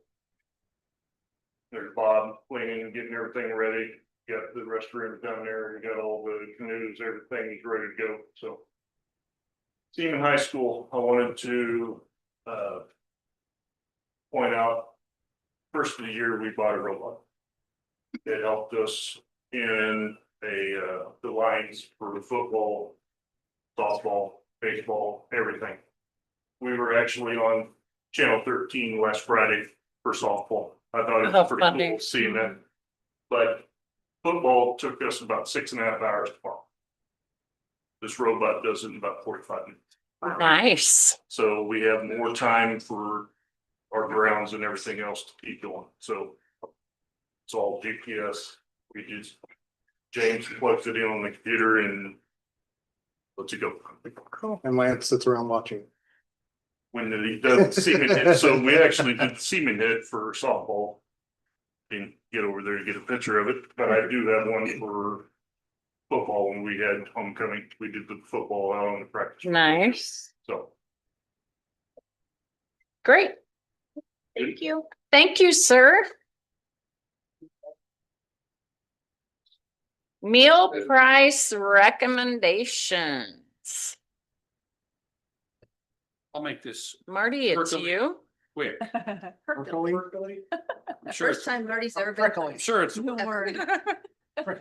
obviously, the cost of commodities has continued to go up. And as our mandate is to try and break even, Kay is recommending an increase of 5 cents per student in adult meals to offset the rising expenses for food and labor. And if you look at the comparison between the 10-11 school year and 24-25 and what she is recommending, that's not much of an increase compared to what everything else has increased over that same period of time. Them darn eggs. That's it. I'm just sad because the milk when I was young used to be a dime. How old are you? Very nice. How much Sorry, is not- milk no. now? How much is milk now? It'll be 60 cents. 60 65 cents. now. Wow. 55, but it's gonna be 60. Oh, there it is. This is okay. It'll be We're great. going in for it, but it's okay. I know you're trying to keep the prices as low as we can. And then is a nickel enough for you to, I mean, are you cutting yourself too thin? I'm just asking if we change that up a dime or something, or?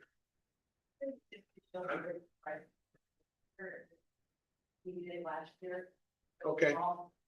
Okay. Okay, I just don't want you to be so tight, skinny and short that we can't do what you want or need to do. I know. Yeah. But it's still a pretty good deal. Pricing. It runs a pretty tight I know. food service ship. Would someone want to make a motion and vote on that tonight? Anyone? Madam President, I'd like to make a motion that we accept the lunch increases as presented. Second. It's been moved and seconded that we accept the food service recommendation for the increase as presented. Any more discussion? Hearing none, all in favor, raise your hand and say aye. Aye. Opposed, same sign. There you go, ma'am. Miss Kay, you can get out of the dungeon now.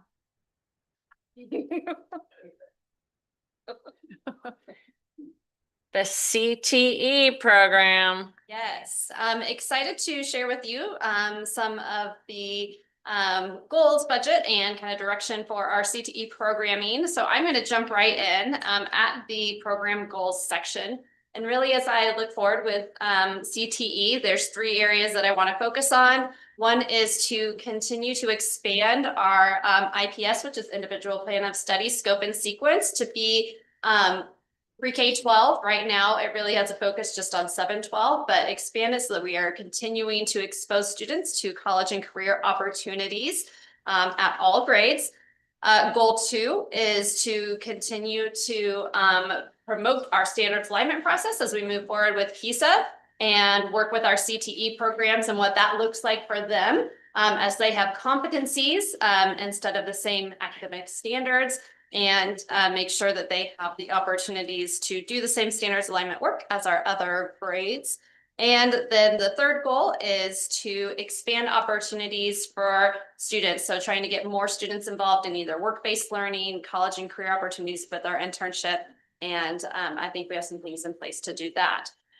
So just looking at the bottom of that page, as we consider CTE, I've put together just some of the budget items related to CTE. The biggest one is Perkins. So Perkins is an annual federal grant that we have an allotment for, and we can use that in order to buy equipment, supplies, professional development, or other things related to our CTE programming. You can see right there, this is this past year, what the allotment was that we got from the state. And I just put a couple of the bigger items that we use that money for in order to support our CTE pathways.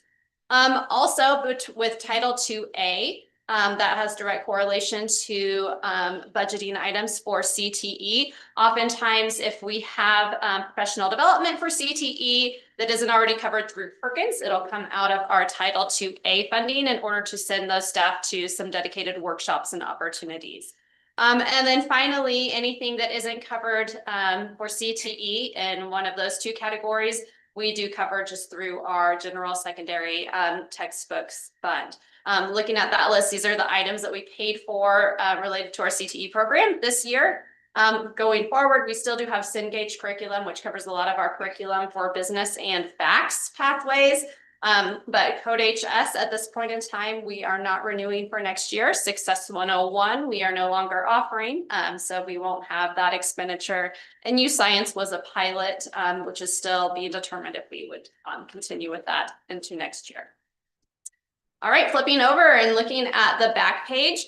On the measurables, I really just want to bring your attention up to the top, where I pulled from our annual survey for both staff and parents. And you can see staff responses are in orange, parents are in blue for particular survey questions.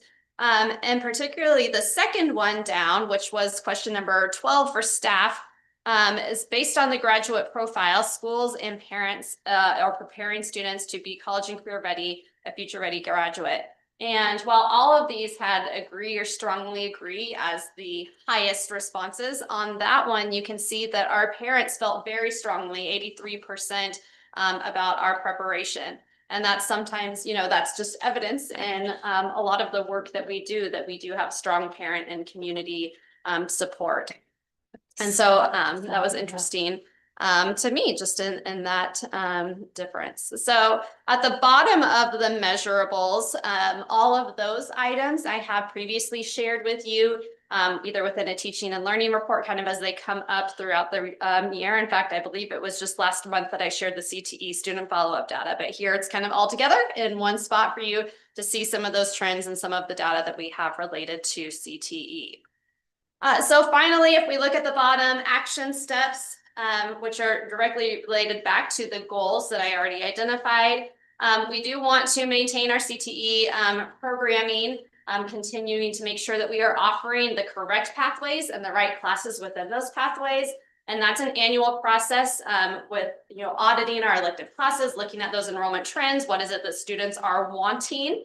And making sure that we are offering those. So that's done annually. We have been doing that as part of our program planning process.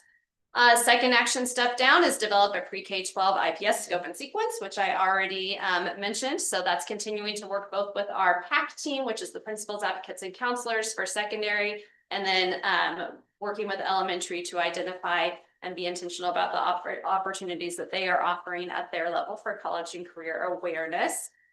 Increasing the number of pathway completers at the high school. This will be done directly with that goal about work-based learning opportunities and college and career internship. We do have a new college and career coordinator at the high school starting next year, and we've already met and started brainstorming some of the ways to and bring in some of her ideas for the programming. So I'm really excited about where that is headed and the ideas that she has to increase our numbers. And then finally, the CTE course curriculum maps and standards alignment. So making sure that we have a curriculum map, which is essentially like a scope and sequence of what is being taught when throughout the year, and that they're having opportunities to cover all of their CTE competencies. So that's related to the work that we are beginning next year. So there's CTE program in a quick nutshell. Any questions for me? I've already started talking about All right, you are on it.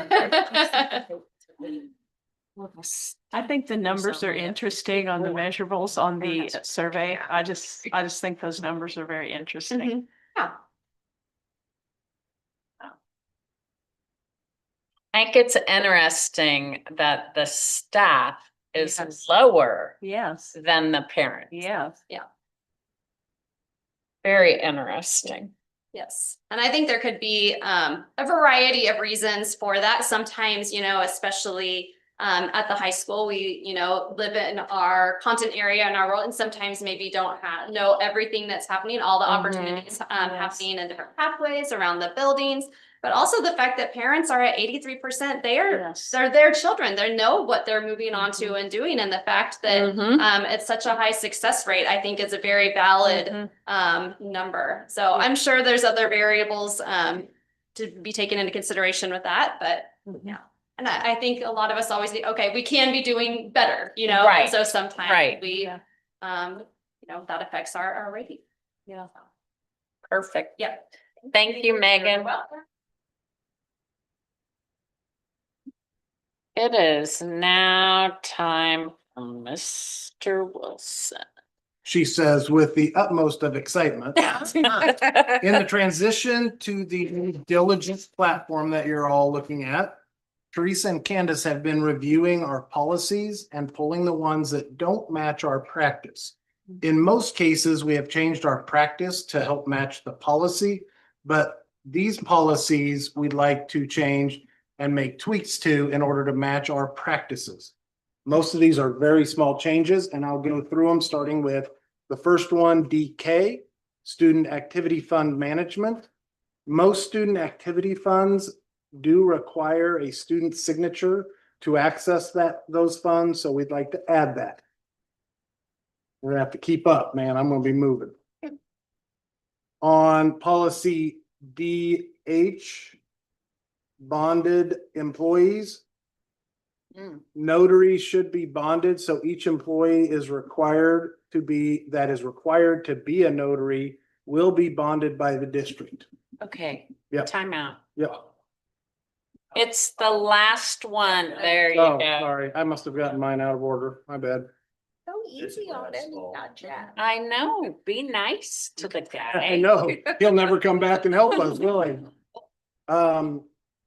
And so essentially, however we say it, we need to have bonded employees being the business manager or bookkeeper, and then all notaries. Let's go EE food service. If we go straight up, because I've got my notes backwards.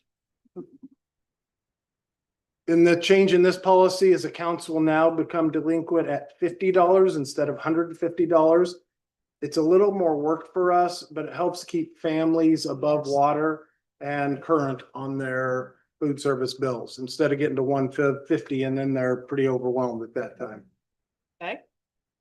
Moving on now to DP collection procedures, that goes right with that one. Essentially, we have changed the wills to may. And that's to allow for many unique situations that our buildings and the staff encounter. Mostly it's our building secretaries. And so it gives us a little bit of flexibility when dealing with those delinquent accounts and collections. JGHB, vending machines and other automated play machines, which I'm not sure we have any. Pepsi now has the district on a single account. It used to be individual buildings account, and so that is all handled through Lisa, the budget or the business director, excuse me. And so that would be a change to do an annual report prepared by the business director instead building principal doing a monthly report. Awesome. I think that gets me through those. Do I have any others? No, Okay, then I'm you done. do not. All right. Gotta practice what I Parents, teach. anybody have questions about those? Yes, I did. Nope, all good. Okay, moving on to parents as teachers. Okay, well, May is usually the time we bring our parents as teachers contract to you for renewal for the following year.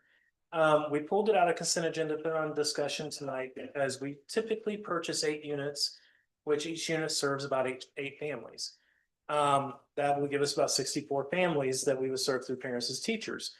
This last year, we served 52 families, which is a little low for what we typically have experienced. In the last few years, I mean, we were as high as 61 families.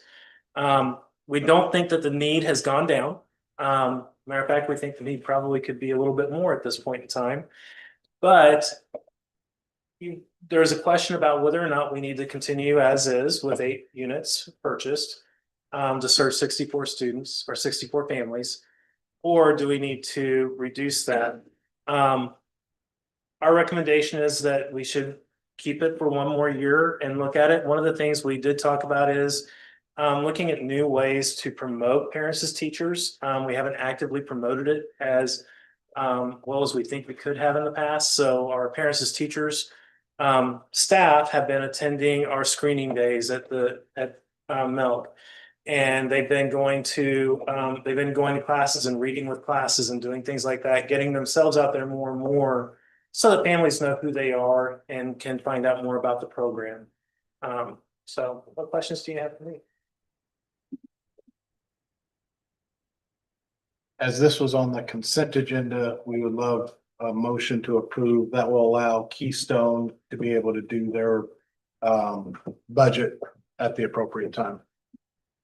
You want it approved tonight? Yes, ma'am. Okay.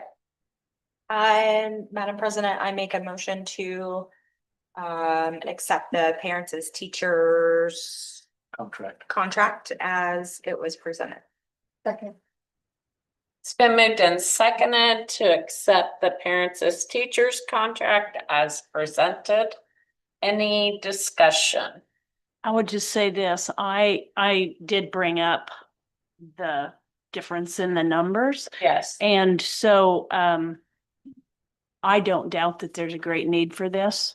So hopefully this year we can get more parents and catch those kids early who really need to receive the extra help Absolutely. and How use did that we money get wisely. them? As far as families, so when they are, usually it's through a lot of it happens through our preschool and some of our community programs that happen also. We Head Start and things like that. So as older kids are in, they figure it out for their younger kids, so Mhm. otherwise the younger kids have to find us. Yeah, Okay. so that's why we're trying to increase their visibility at our screening days and things like Okay. that, so people can see them and know who they are and find out a little bit about what the program's about. So they know there's a resource there. Yeah, To help. exactly. So they. Some there's a people don't resource. even, yeah. Okay. Two ladies that we've had have been in the district There's no for years. cost for the family. Yeah, I agree, yes. Yeah, there's no cost for the family to participate. No. But our cost is, correct me if I'm wrong, is it about 7,000 per spot? It's Give or take 8,000. 8,000. 8,000. So that, Well, yeah, Per family. per unit. per Per unit, unit. not per family. not per family, yeah, Yes, per Yeah. unit. And you said you bought 8 units. 8 units. yeah. Which is 64 families, Okay, not Yes. individuals, but families, where you could have more than one kid in it. yeah. Okay. Any other discussion? Hearing none. All in favor, raise your hand and say aye. Aye. Opposed, same sign.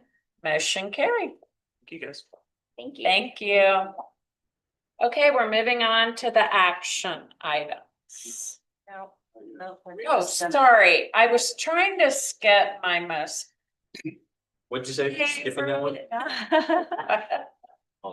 Mr. Wilson, you are up. Thank you. I would like to review my recommendation, for realignment of the budget. What I will do is I will go through this. There are individual line items, even though I'm presenting this as a full recommendation, but that will allow you to ask clarifying questions on each item.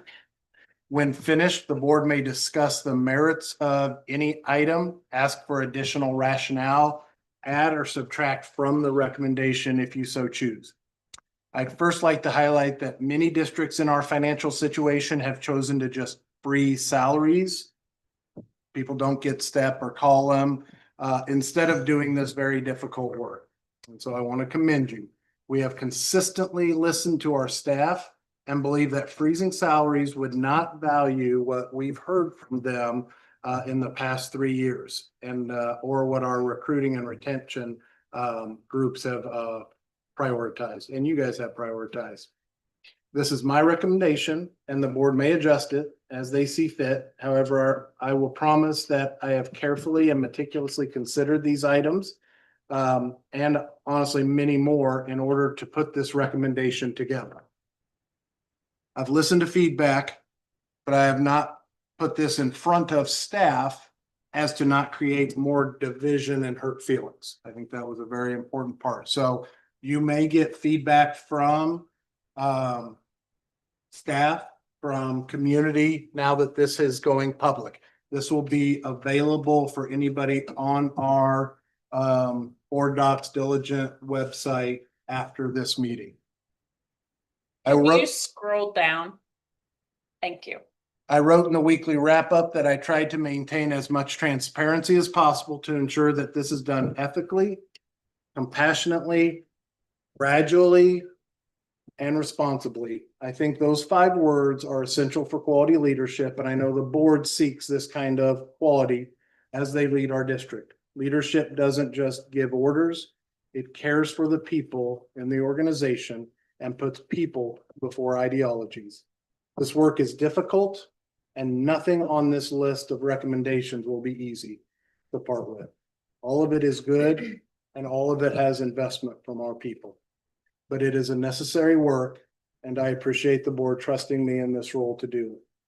Last, there are also recommendations at the end for improving district processes to maintain our financial strength. And so I'll go over those at the end. So starting with the first one.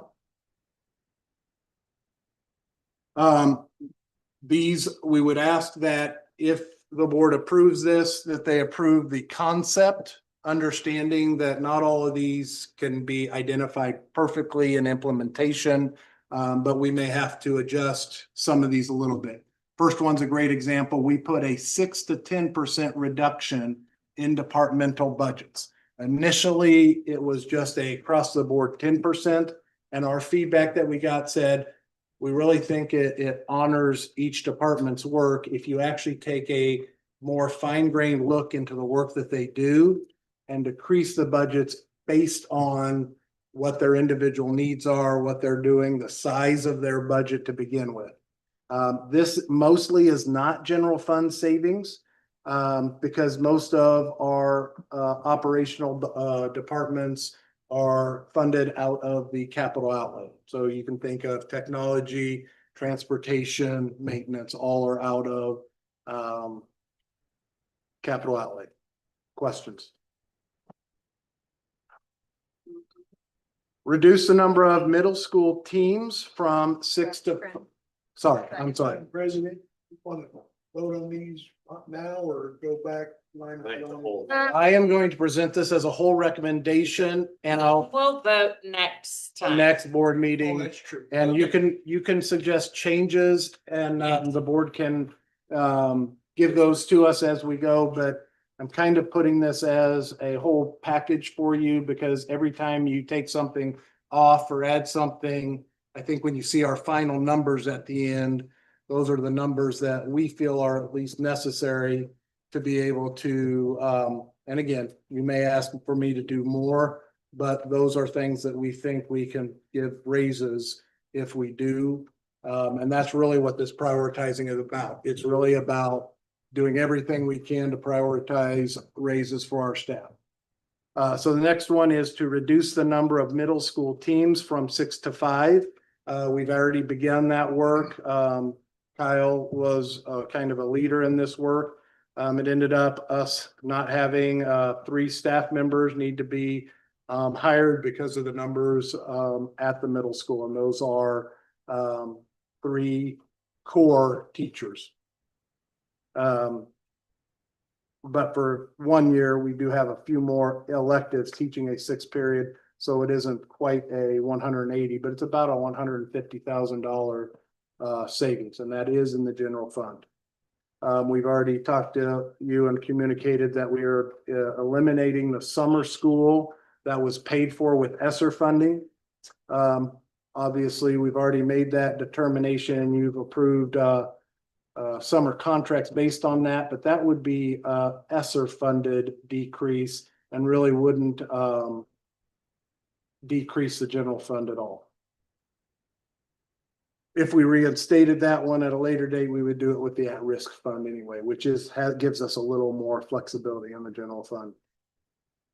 We are planning to eliminate the printing and mailing of the communicator twice a year. However, we won't probably see quite a $21,000 savings because we are planning to print a lot of them and putting them around the community. So some of the community members that really value that connection with the schools and wouldn't come up here to get it and really like it mailed to their house or having it someplace convenient would be able to pick it up. That might be in churches, might be at the Optimist, some places like that. If a group or a company or business asks for us to provide those to them, we think we can do that. I have a So, question and Please do interrupt anytime. I had mentioned the possibility of like our elderly community members being able to request a mailed copy. Is that a possibility? It is certainly a possibility. So who would they contact? Just they would probably call the office, get Teresa, and Teresa would make sure that we got a copy Okay. mailed out to that. And how are we going to communicate this to the community? That the communicator, sorry, I don't, is no longer. I will trust our staff to do that. I'm gonna tell you, I don't have all the fine details of Okay. all of these, but we will certainly need to do that. These are very difficult things. These are not good things, any of them. You're not seeing upgrades in any of this. I had told Brad and Christy and Kyle that one of the things that the church that I belong to, the elderly members of the church, love the communicator.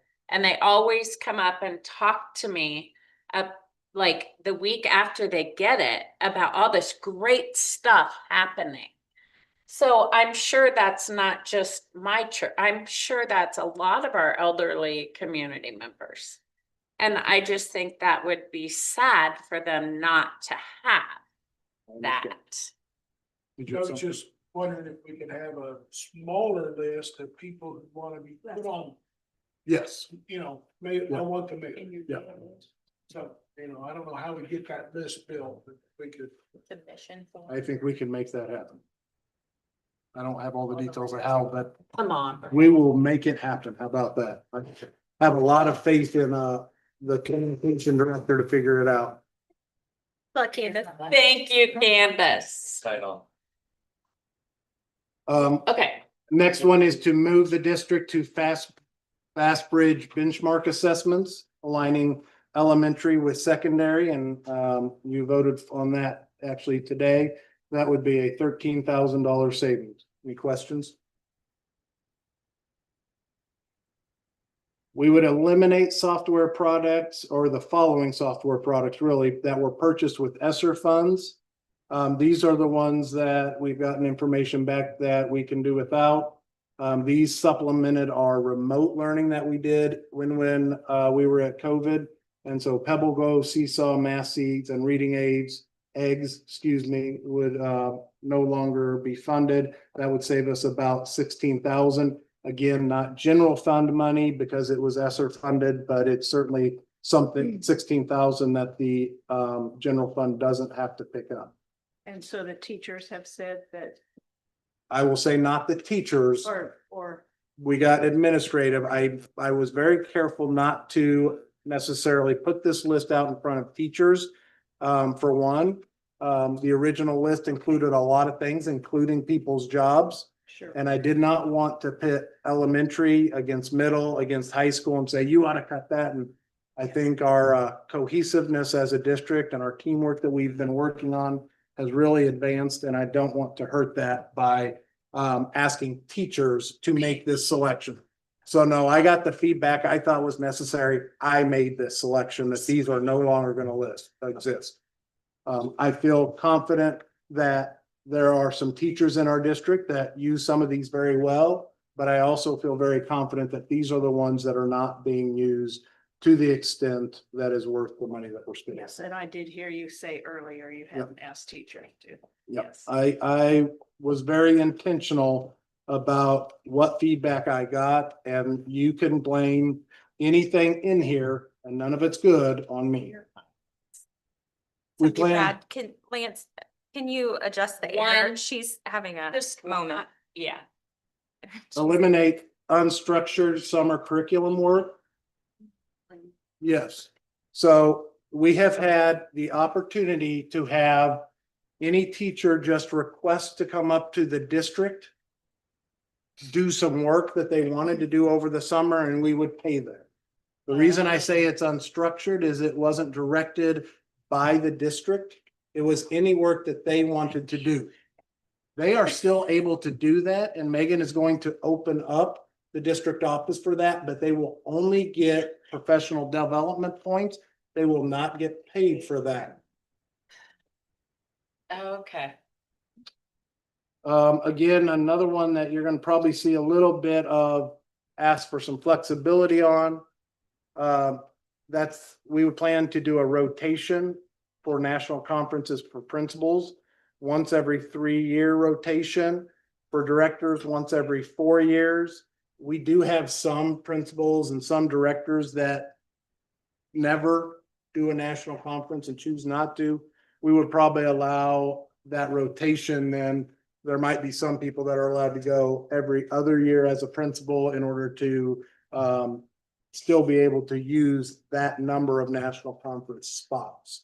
And so if somebody chooses not to use their, we may not have it, use it or lose it. We may let somebody else use that spot so that we allocate that amount of money for it. We can use that amount of money and people get the professional development they want and need. Questions on that one? Yeah, I think that's one of those things, Brad, we need to look at is just because we have it in the budget, we're gonna spend it, that's not a very good way to look at it. If we are gonna put them on a 3-year rotation, that's the way it should be, and if we have an extra slot, we just save the money. Okay. Just my 2 cents. Anybody else? I would second that. Cause So they otherwise, go this same year, all of them. just 3 and 4 year rotation. No, They don't have to be the same. Yeah. The plan is to have a rotation that each person gets one every 3 years. But so a third of the directors or principals would go 1 year. A third, Gotcha. And if they choose not to go, then they just miss their turn is what you're asking. Yeah. Okay, But here's the one comment I would have for that, like, for instance, I'm missing several pieces of work travel this year because I happen to have a child graduating from high school. I would think it'd be, nice if someone could take my spot this year, which is what they're doing at my office, so that next year I could still have the opportunity to go. I don't love the use it or lose it because life happens and we want to have flexibility for our staff.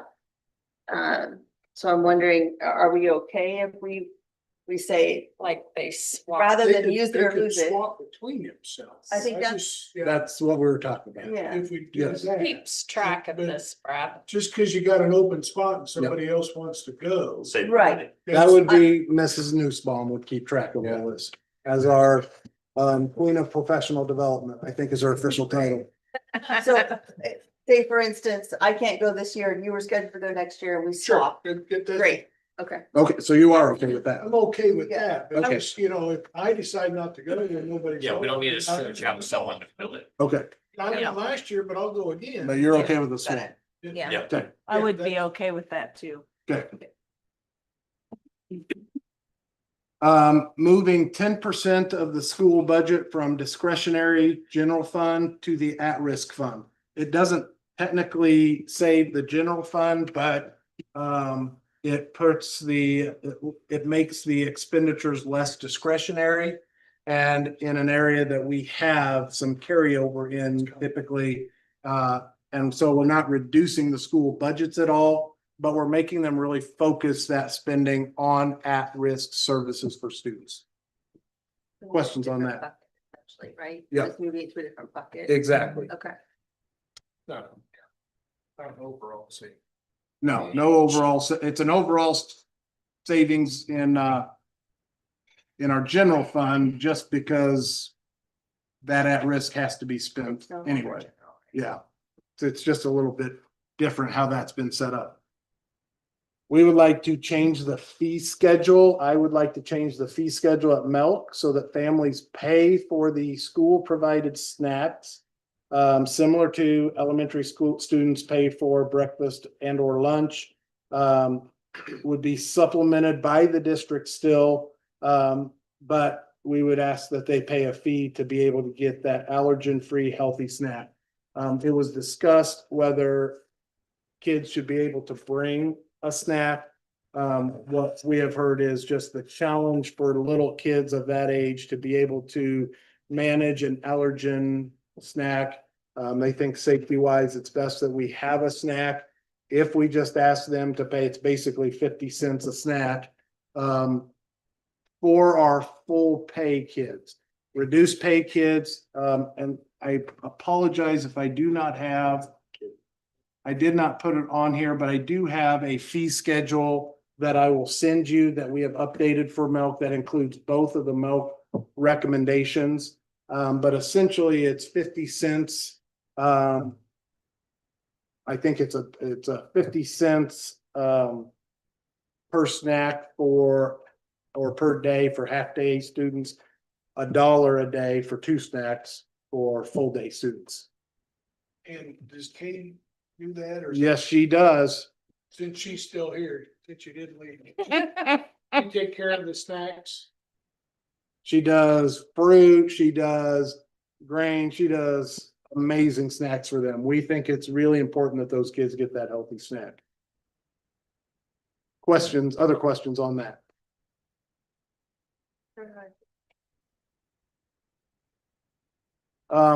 High school athletics, before COVID, high school athletics survived off of their gate receipts.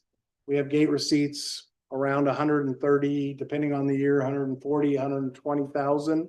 Obviously, when when COVID hit, our gate receipts dropped significantly by design. And the district has supplemented since that point using ESSER funds. And actually last year, I think it was general fund. We have supplemented the athletic department by $30,000. We are suggesting to give them a little chance to adapt to this, to reduce that by 15,000 and only supplement 15 next year. And then the following year, not supplement that and make sure that they can exist on their gate receipts. And so that would be a 30,000 reduction in the long term for that. Questions on that? So what would happen if we made it 30 next year? I mean, is that too sharp of a? I mean, if our gate receipts are back up over. Yeah, I had thought about that, but you know how people get used to. That would be the challenge to do it, and that would be the rationale to do it in stages, and that's why I have it on there in stages. But I seriously thought about it just all at once, but again, it will be having to say no to coaches and some things that we've been supplying in the past, and that Travis has been able to fund because he had that money that he's going to have to start saying no to. But I'm trying to, especially as a second year athletic director, help give him a couple years to get that figured out. Okay. Similar, we started giving $60,000 at that same time to the district or the high school activities budget. But the reality is we've always to some level supported district activities. We just haven't necessarily given it in a bulk, here's your budget. But when they needed things, we pay for some things because they don't get the gate receipt like athletics does.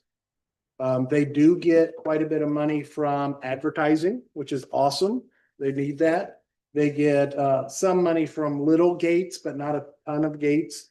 They do fundraising, a lot of different things that they do, but my recommendation is to go from 60,000 from the district to 50,000 from the district. And again, do it in two steps.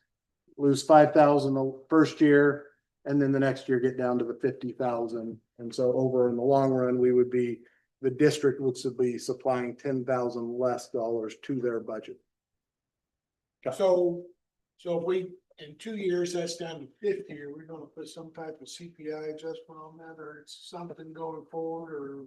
I think we would monitor. I don't think we want to put an automatic. I think we want to monitor expenses, and maybe even as funds are available, if we go, oh, you really need 5,000. I mean, we may do more than CPI. I just think for what we do, an automatic CPI doesn't necessarily give you because you're doing different stuff. Good answer. And so we just need to make a more intentional decision on it. And Brad, activities are what Mr. Rolfe was talking with us about previously. So Yes. we're talking band and chorus. Yes. And FBLA Yep. and all of those sorts of things. Yep. And we do fund out of capital outlay, band instruments and those types of things as well. That is not something we put into this. Do we have, just out of curiosity, a breakdown of what the district supports between what the district support amount goes to? The $60,000, do we know We don't delineate from the part that the district gives versus what they spend? what because of- they spend because of what they bring in, advertising, et cetera. It's essentially, especially with advertising, all district in that case. But no, we don't ask them to differentiate, you're spending this out of the district part or that. Essentially, they spend it down and then Lisa makes the correct budget allocations on it.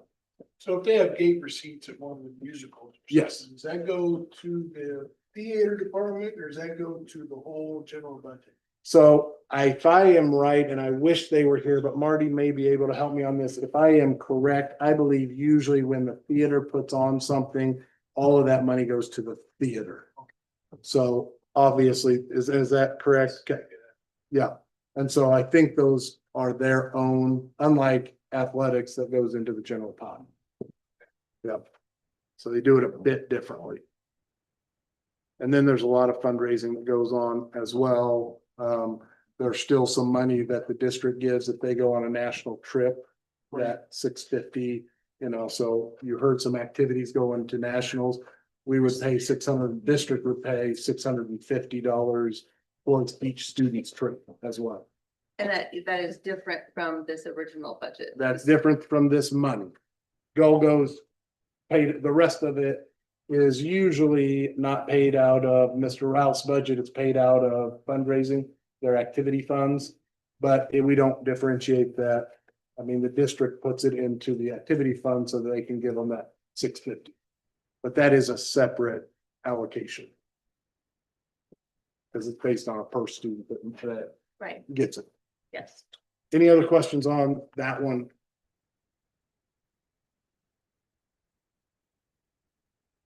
Here's another one that I would say we need some flexibility on. We would like to have the board update retirement benefits policy, GBQR. We actually wrote a recommended policy, and the more I looked at that recommended policy, the more I thought we can do a better job of protecting certain groups. So I want to take another stab at it, looking at completely protecting people in different groups. And then depending on where some people are at, like the reality of it is everybody before 2007 or after 2007 gets grandfathered out at some point. Is that correct? Or is grandfathered out already? Higher date. So I'd like to take another stab. The fact is, there's no $0 in savings, not only the first year, not only the first 3 years, but probably for quite a while. But it is our strong belief, my belief, that the longer we wait to address that issue, even though we're going to grandfather people in and make sure that it works for everybody the best we can, if we don't start today, it will never happen. I mean, it just keeps going. Every year we wait is a year that we get to the end. And I kind of said when I just put this open today to principals, I said, it says 400,000+ when fully implemented a year it will save. The reality by that time, it's probably more like 600,000 or more. Because that's a pretty big chunk that's just going to keep growing. I think in the long term, I'd like to maintain the permanent policy that it says if somebody has been working in our district 30 years, we pay the full district contribution. And so that permanent policy, we'd like to keep in some shape or form. The reality, I can't change a policy, only you can. So I would bring that to you as a whole separate item to do that. But this is kind of a heads up that I'd like to bring that item to you at some later date. Because I'm not satisfied with the first draft that I put together on that. And could we get a copy of the current policy? Yes, of course. Just Yeah. It's a little bit convoluted sometimes to read. I think we have at least an interpretation that we've been using on it. And we will go over that in detail if we decide to change that. Things in red are things that we are not proposing for next year, but that we want to give people some time, and so we're proposing even starting it till the fiscal year 27. First, we'd like to talk about elementary schools transitioning to iPads instead of MacBooks. And we've actually done the research and think that's best long-term for instructional purposes, but it would also save us, we estimate, about 140,000. Some of that's in device purchase, but also there's a significant portion that would be in repair fees. Again, not a general fund item, that comes out of capital outlay. Questions on that?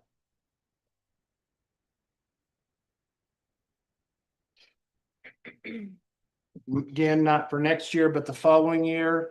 They're already going to have a change in schedule for next year, but the high school transitioning from their current block schedule to having 7 classes a day, in which all teachers would teach 6 class periods. So all teachers would still have a plan every day, which is what the negotiated agreement requires.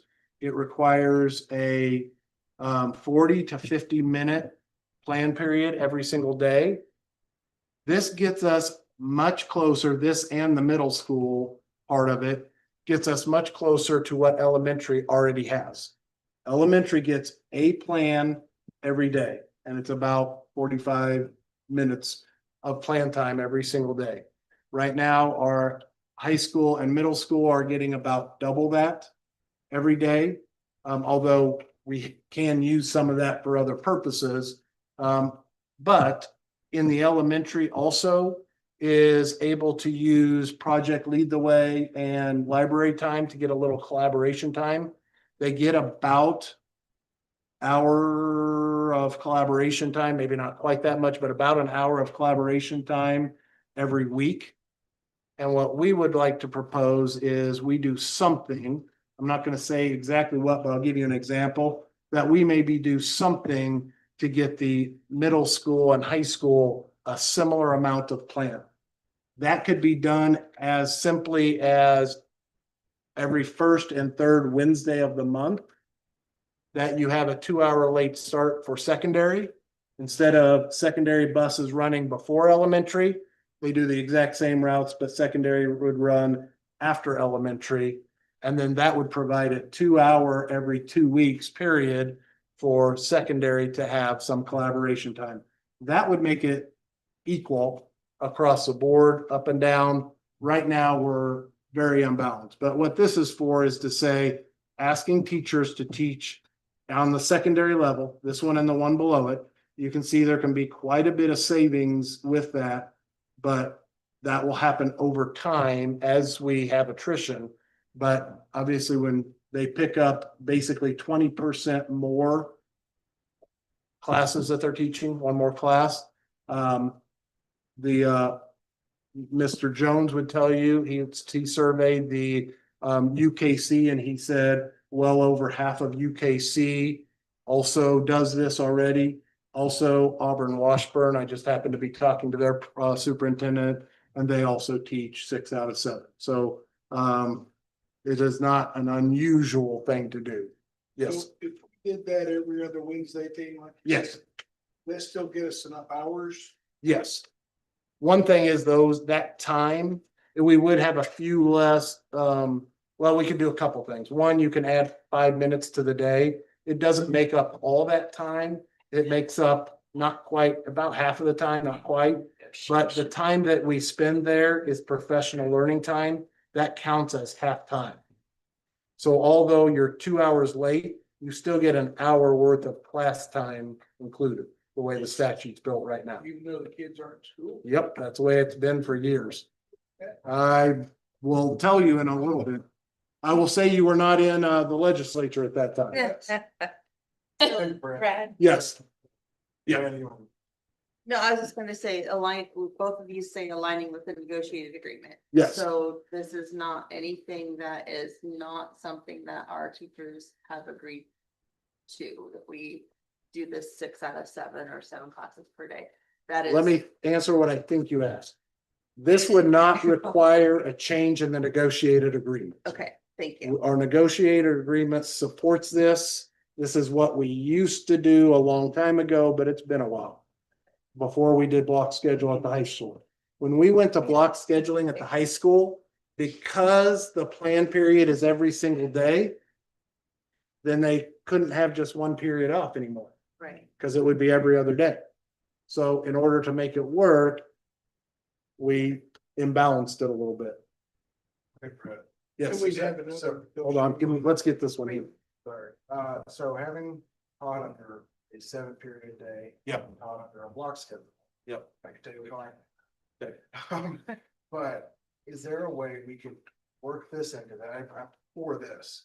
But we could reword, I know that's a big ask for every negotiating agreement, but reword it. For secondary teachers get a certain number of minutes as opposed to one plan period a day. Just because, Maybe, I mean, I know. but you're asking the wrong person. Right. I don't get to make that decision. And Barney. So I'm trying to make a recommendation that fits with what I know we can do. You can make But that yes, Brian, what's the difference? If you don't mind me asking. Well, just, so we could. From a do- teacher's do- perspective. So if we go by what we currently do, 7-period day. The person gets 1 hour off, that means, you get a plan period every single day, say you go to a block schedule. Like a skinny Monday and the even odd blocks the rest of the week, you get 3 days, there are 3 days with a plan. And 2 of those plans days from two of would them. be like a 90-minute or a little extra long, be basically a double of a Monday. So you get roughly the same time, just split over 3 days as opposed to 5. Got it. Thank you. So. Yeah. Just a slightly. Something to think about. That's a good negotiations communication. Yeah, I think he ought to be on the negotiations committee, shouldn't he? Surprise. You thought it up. Donna, you brought it up. And so then Brad, one more question. Yeah. This actually addresses the item that was earlier then, where you were saying that for 1 year, we would have some teachers at the middle school who are being paid to pay. I teach a 6th period. Another period. Yeah, But then this would eliminate that yes, starting the the year following following. year. Yep. This is 27, 28 school. 26, 27. Next year is 25, 26. So this would be the 26, 27 school year. Your Okay. fiscal year is always the second year of your school year. Any other questions on that one? The next one is again, maybe misleading or maybe just not quite knowing completely what the savings might be. But there's an additional efficiency can be you do the same for less money. Efficiency could also be you do more and get more impact for the same amount of money. So this next one, offering 2 world languages instead of 4 at the high school and being able to have some foreign language at the middle school as well. Depending on whatever the student interest is, if there was only enough interest to do one of them at the middle school, we might only do, because kind of like a lot of times we've done in the past, we've done Spanish at the middle school, which funnels up to the high school. That tends to be your number 1 language most of the time that kids want to learn. We right now have a phenomenal German program currently. I can see that of being high interest to students. But right now we currently have Chinese and French as well. So this is not one that we could just, well, we could. This is not one I would recommend that we go, we're doing this. This is one that happens as attrition happens and making sure we know what the kids really want. It's one that if the kids really are split on 4 different languages, maybe we keep 4. If not, if you're seeing a definite strong slant towards 2 or 3, then you get a little skinnier and you do those 2 really, really well. You may not save money that way because if you get rid of 2 of the 4 languages, you're going to have more kids in those 2 languages. So even though the thought was maybe you'd lose 2 teachers, you're probably not going to lose 2 teachers. You might lose 1, because we have less options, with only 7 periods, you're gonna have less kids possibly choosing to take that much foreign language. We heard one of our programs fills up a lot because kids just are wanting to take something. So that's why we have to research real carefully, what do kids want to take while they're in high school? And what don't they want to take? And then start making long-range plans with that. This could happen as early as the fiscal year 27, but the reality of it is it could take us 5-10 years to really get this to be 2 world languages instead of 4. I think personally, having 2 world languages is more effective and we can be better at teaching kids world languages that way. But I don't know that it's necessarily going to, well, I don't think it'll save 120,000. I think at best it would save 60, and I can't even promise you that it would save 60, because if every kid still wants to take a language, we still need the same number of teachers we have now. We would just do that with teaching. We'd probably be able to have 2 or 3 teachers teaching a single language and get pretty good at that with the collaboration and that type of thing. So questions on that recommendation? It doesn't really allow us to be responsive.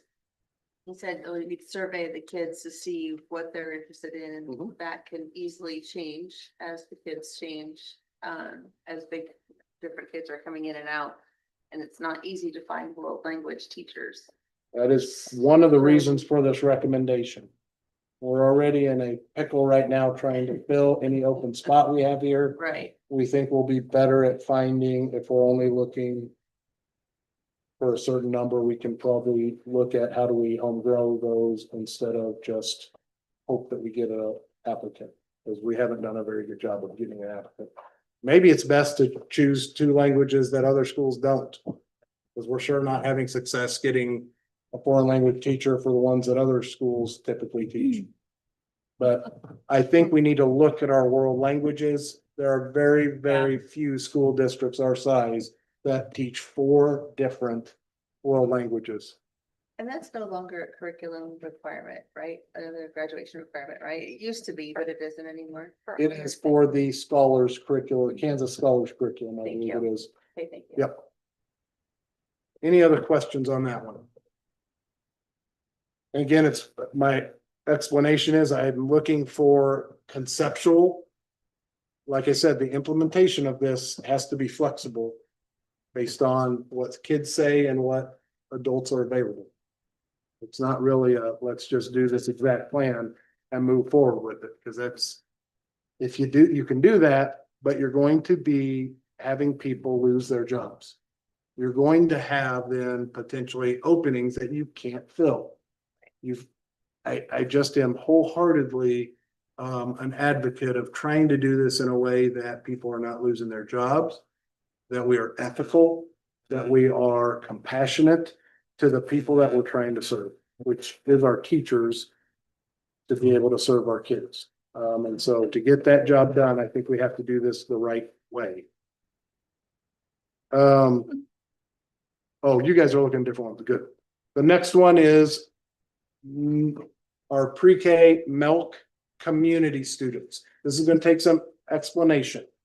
We have about 200 kids, 220 at times. In fact, I think currently we have about 220 kids at milk. Of those 220 kids, about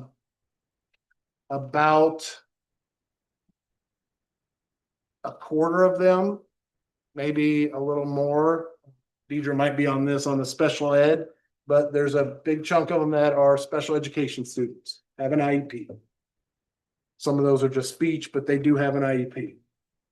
There is an even bigger chunk, probably half of them almost, are identified as at risk. We get some funding for at-risk students. We also have kids that we call community kids. We have about 40 of those in our school. We get 0 funding for those kids. We are a community preschool for those kids, and we get 0. We're charging them nothing, and we get 0 funding. It's been a great service to the community. but our job is to educate students. And in order to educate students is not giving away free daycare. I know it's a nice thing to do. If you're talking about compassion, sure, it's great to give away free daycare. But we're also running a business whose job is to educate students. So my recommendation is for those students who are community kids, can go to any daycare anywhere, that we charge them still the best deal in town. If it's a full day student, $250 a month. If they're a half day student, $150 a month. And if they're an employee of the school district, they probably need full day, they would get full day at a half day price. Chris, question. How do we choose communities? Is there, and I'm pretty sure there's a waiting list, if I remember correctly. I've asked questions about this before, but. I think it's first come, first serve. And if you think about it, it's very similar to when my student was in school and I lived just over 2.5 miles from the school. And I could have taken my kid to school every single day if I wanted to. I worked at the school district. Now, you would have had to get there early because I got there quite a bit before school started. But we could do that if we wanted to. And many times we would drop our kid off and they would in elementary have boys or girls club. It was something different for us, and do that and we could drop them off. But the reality of it was, if we were over 2.5 miles, it was free. There was a spot on the bus for my kid. I just let the school take them. And I let the school pay for taking them. I think to where you're kind of leading is, I think because it's there and it's free, we've got people that don't necessarily need it, but why wouldn't you sign up for it? It's free. And what that's doing is it's creating a waiting list for people that actually need it and would pay for it. I have a question. Back in the long time ago's, Mhm. we was in the pre-K program at Logan. Okay. Before we had a milk. And they had peer students Mhm. paired with the kids who might have had needs. So Okay, we yep. get speech development, disability, whatever. And so she was, our community students. They the act, Old peer students. they is act that as what that peer is? models, yes. And we're saying that are we saying there's not a benefit to that, or are other children in the buildings? Yeah, that's why we allow them in. But But there's it's always just a like- certain number, because I know when my kids try to attend the preschool, they didn't qualify as a Mhm. peer student or whatever. So I literally paid probably $180 a week for 2 days Yeah. for my kids to go to preschool. So I think this is a steal for, kids that It need is. to We attend made I it, was- our preschool. we I made was it a gonna very, say- very reasonable, because yes, you're paying over $100 a week, probably like you said. Absolutely. Closer to probably 150 a week to do that. More than. Okay. But what we're going to say is there will still be a limit on the number of children who would be qualified as a community student. Yeah, well, We yeah, can only fit. we can only Yeah. fit so many. Well, that's what I'm saying, I Yeah. remain. And Right you're now it's gonna about serve 40 IEP and at-risk And if kiddo they're first. not at Milk, they're gonna be somewhere else. in the They're community. Right. Paying. Like 3 times that. Yeah. Absolutely, Yeah. yes. Of If the, not If more. you remember from last meeting, when we did the program development for Milk, we are, it's okay. okay, we've got Kyle too. We have about a $600,000 deficit in that program. This would fill a tenth of it, Yes. but it would do a little something. Right. So, Deidre, do we have room for more? No, No, okay. we do not. Greedy down there. 220 is what runs there, 220? 220, and Yeah. we're probably pretty full right now, wouldn't Yeah. you say? Yeah. We have to take every IEP student. Yeah. Or at. We should then prioritize at-risk students. That's why our community students are only right now at 40, and a pretty good chunk of those are employee kids. That's what I was just gonna ask, how many of those were A employed? lot of those are employee kids. So I applaud you, but I think we're too cheap. We're what? Yeah, $250 a month is. Cheap. Is. That's cheaper than going to high school. I think we ought to up that some, so. The 300 and 150. I'm going to say, I don't know that I have the I perfect just- amount, yeah. so you might be right, but here's what's in my head as I think through this. It's kind of where Diana's was thinking, well, you don't want to make this so you don't have any peer models there. We want to have peer models there. And It's still a deal. it is still a heck of Okay. a deal, but you're gonna frustrate some people when they go and Okay, if they don't wanna go to the free one, let them go to ABC Learning and pay I know. 4 times. Well, I that. was gonna say, Or- they're or gonna they be want getting a that. break. That's They're almost just- free. I realize that's almost free. There are some families that won't send their children to PK, they'll figure that out some other way. And the peer model students were a huge benefit back when my own child was using this, so. But it's also a benefit to the peer model student. Oh, It sure. is. It's To be certainly- there. yeah. Certainly, no other daycare is gonna get the learning and the service that our daycare provide, or our pre-K provides.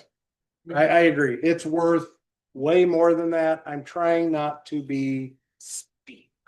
I'm waiting for Brad Greedy. to finish, but I agree with Brad. I feel like this is just going to be an initial start of something in Yes. FY 27. Yes. We can see how it goes, see like how the community takes it in.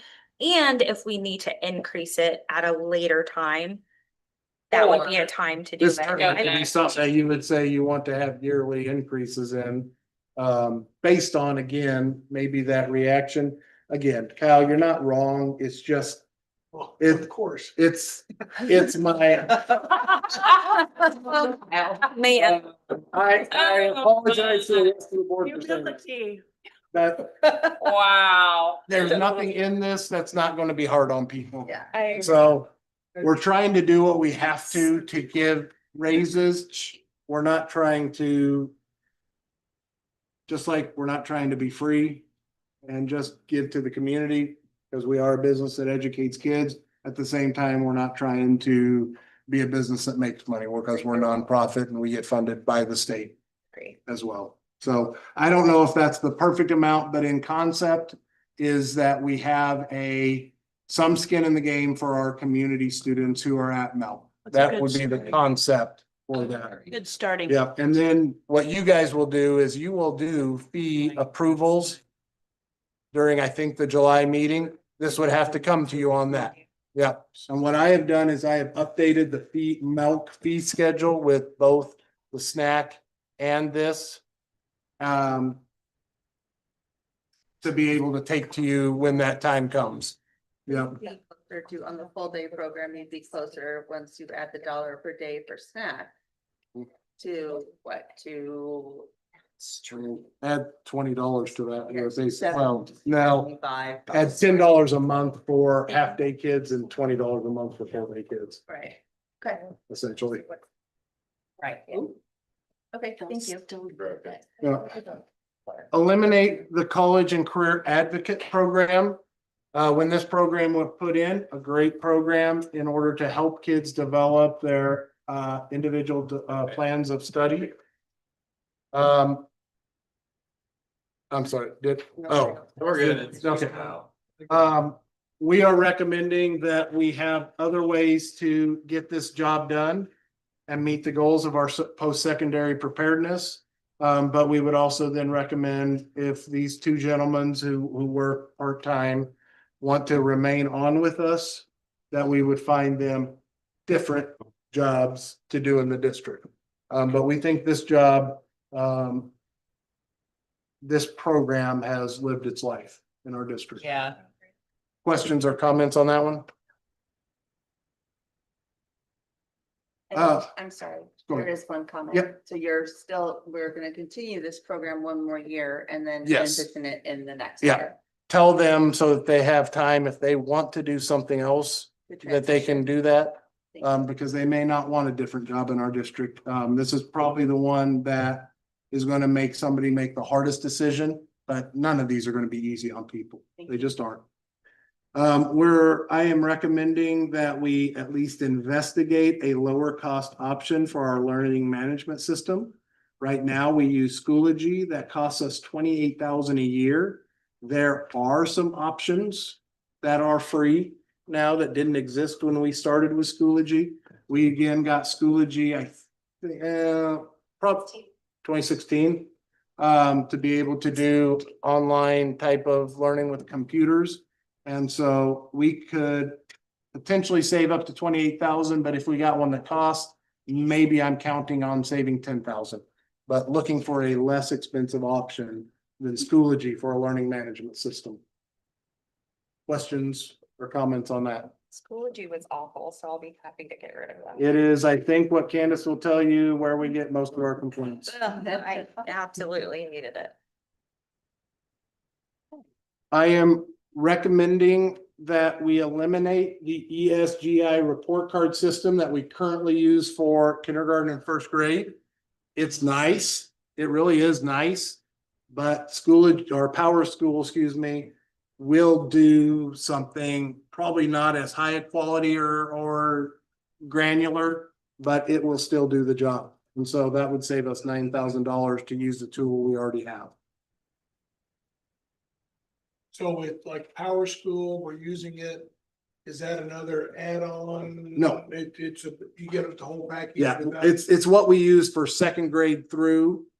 But right now, kindergarten and first grade are using a different program that we pay $9,000 But for. if we add more.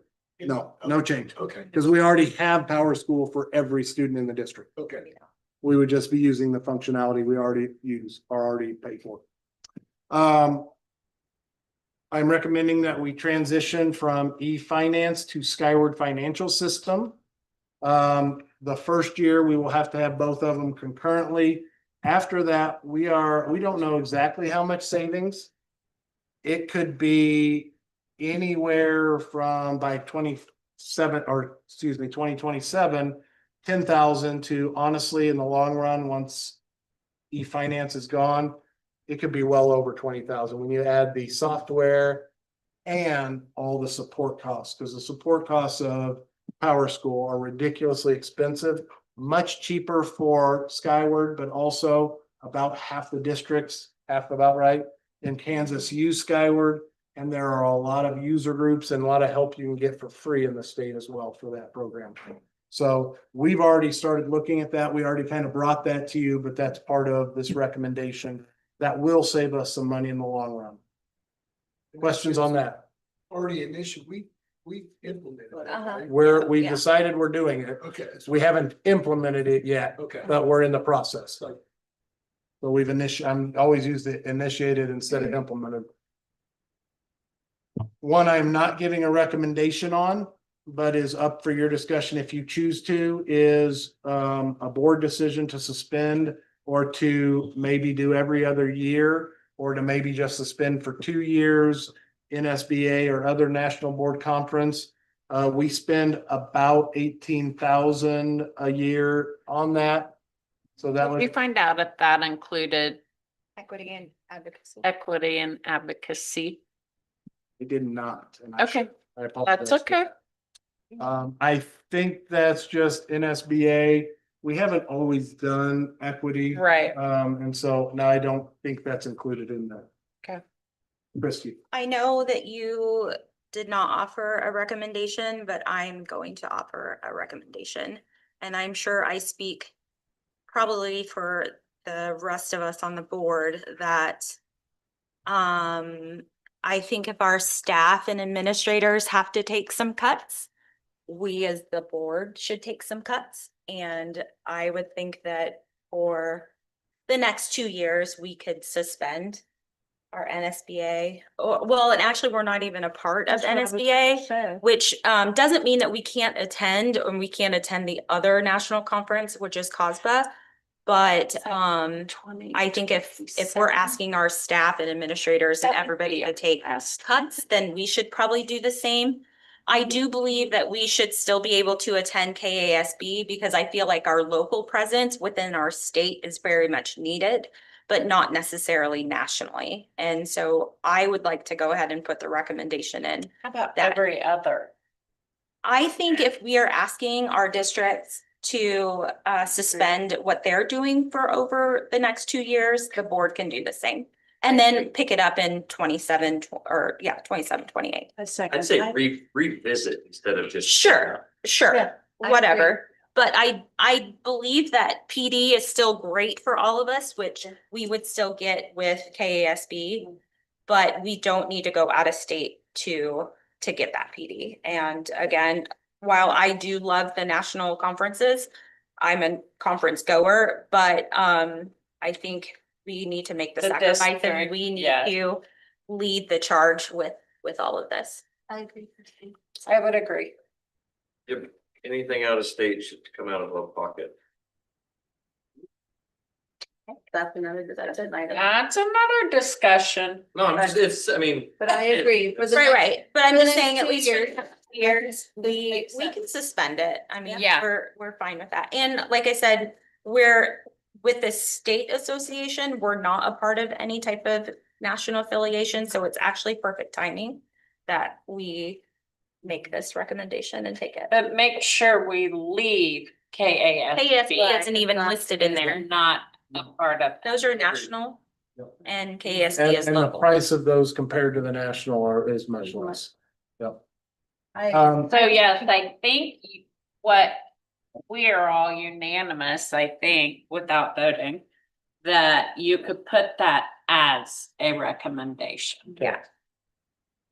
I don't see where I put it exactly, but I also had one that was cutting school board member salaries in half. Take it down 75%. Oh, yeah, there you go. We just zero. That's fine. You have it. It's one of the reasons why this is a difficult. Try and take it. Yeah. Okay, I just can't take food from Chris. No, or Diane, frankly. But it is a difficult recommendation because you guys give of yourselves and your time without any compensation or benefit. And so let me last say, I do appreciate that. Now, I'm Can I not just say done one with other- recommendations, but go ahead. Just one other thing is that I do agree with Christie. It is very important that we continue having KASB because I'm not in the schools. Yeah. I'm not a district administrator or a teacher. Having that professional. None of us are, development- really, I mean. Well, no some of offense, them but- are, yes. True, But but I having mean, that, having it as the board member, having that opportunity for us to Yeah. collaborate and learn.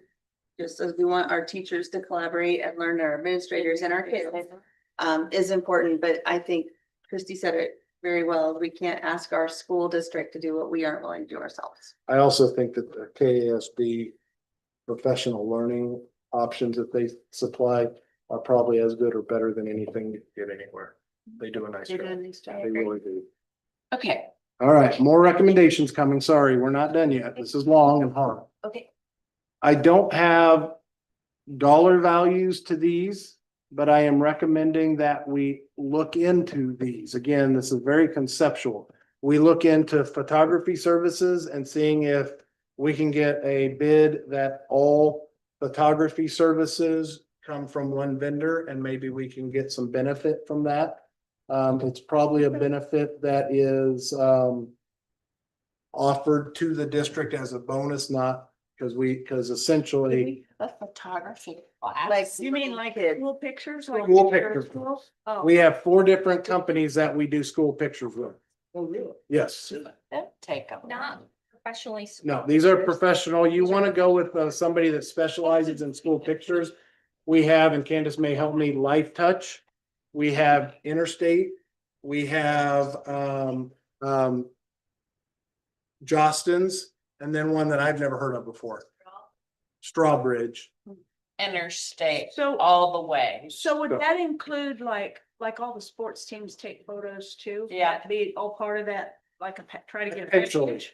Potentially. We That haven't seems like it fully could be investigated this, but really we're big. wondering if there might be Brent does. some benefit to that.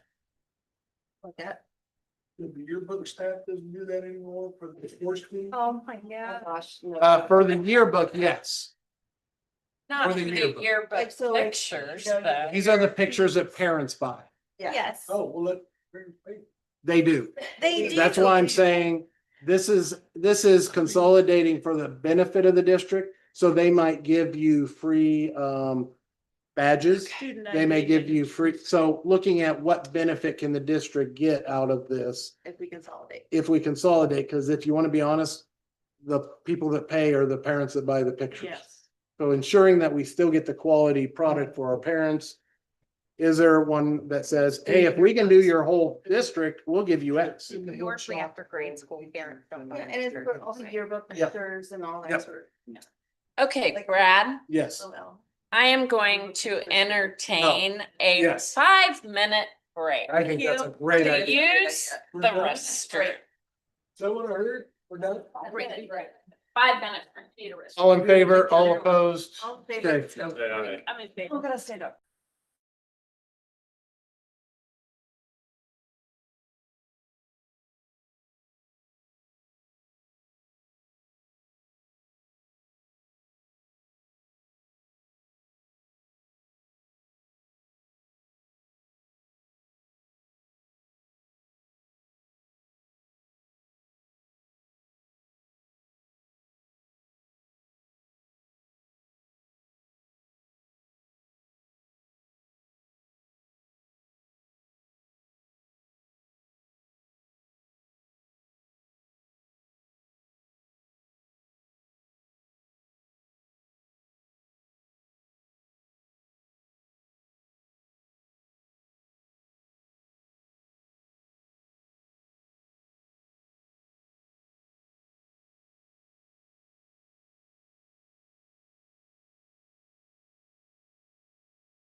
Thank you.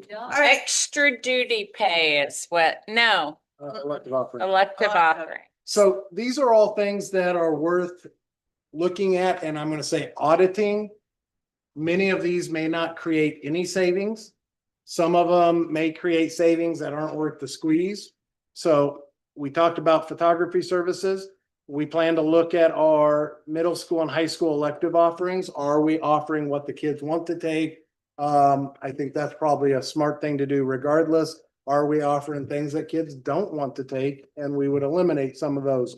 But I don't know that there's a lot of flesh on that bone, but there might be. Extra duty pay, there may be, we're not talking about changing the amount of pay for extra duty, but are we paying extra duty for things we shouldn't have? I don't know if we are or not. I'm not sure there's much there. Supplemental positions, we need to review supplemental positions. It's not really the pay. The pay is set by the negotiated agreement, but do we have the right number of coaches in each sport? Those types of things. Again, not sure there's much, if anything, there. Facility rental charges. Again, we want our community using our facilities. I'm not sure that we don't have those set where they need to be already, but worth looking at. We could probably save some money looking at our motor fleet replacement cycle. The thing that you have to balance there is as you get vehicles that are older before replacement, at some point, safety comes into a consideration on those. Repair costs as well, but usually the balance, you would never let them go to the point where you're losing money on repair costs, but you could let them go to where you might have safety being an issue. So that's a thing worth looking at, but it's also it's not just as simple as extending each vehicle an extra year. District curriculum adoption cycle, that used to be a standard thing you would look at in budget times because you can keep a book an extra year or an extra 2 years and it doesn't cost you a dime to do that. The challenge now is these are all digital curricula and they are on a subscription basis and you pay for 6 years up front. And then if you choose to extend it and pay for a 7th or 8th year, they actually charge you more in the 7th and 8th year than what you were paying yearly with the 6-year subscription. So I'm not sure there's anything there, but we are committed to looking at everything we can to see if we can find some savings. Yeah, technology offerings. Again, looking at, do we have the technology setup we need for every kid? Do we need to be taking computers home at middle school? There are some parents that would be happy if we didn't take computers home at middle school, but I can promise you, if we don't take them home, we're gonna have less repair costs. Yes. So looking at that, do we have our classroom technology set up best for our teachers and those types of things? So we plan to do a technology audit as well. And then the last one is bus route options. Is there a more efficient way that is still not putting kids on buses for an hour or plus? That we can put a few more kids on buses and reduce the number of routes and be more efficient that way? Maybe, but we haven't done the work to look at it yet. And part of that would be the 2.5 mile radius probably. I do not have a recommendation to review the transportation in that. If you did not transport kids in that 2.5 mile for free, you could save quite a bit of money under that scenario. With the safety concerns is why I have not put that up as a recommendation. I just don't think anybody on the board, if one kid got hit by a car, would ever forgive themselves for making that decision. I can guarantee as a superintendent, I would not forgive myself for making that decision. So that's not something I necessarily plan to recommend. It has been considered though. I promise you that. General fund savings for the fiscal year 26 would be around 268,000. We would get some additional savings from capital outlay. So the total savings is a little more, but general fund is what you pay salaries out of. The second year, if you just added up the fiscal year 27 savings, in addition to what you started in the 26 savings, you might save as much as 654. Again, these are all estimates. You might not save quite that much, but it's possible. And then if you add on any savings above those two for things that were implemented after fiscal year 27, you could get up potentially another 240,000. And again, a little more when you start adding in the capital outlay or ESSER funds that we would save. So we do get more savings than that. If you look at a total, I don't actually have it added up, but I do a quick math here. And it looks to be about $1.6 million of total savings. And a little less than that out of the general fund. Maybe a little over $1 million plus out of the general fund. That was our goal. The challenge of this is also if we continue to lose students, we've got to do more.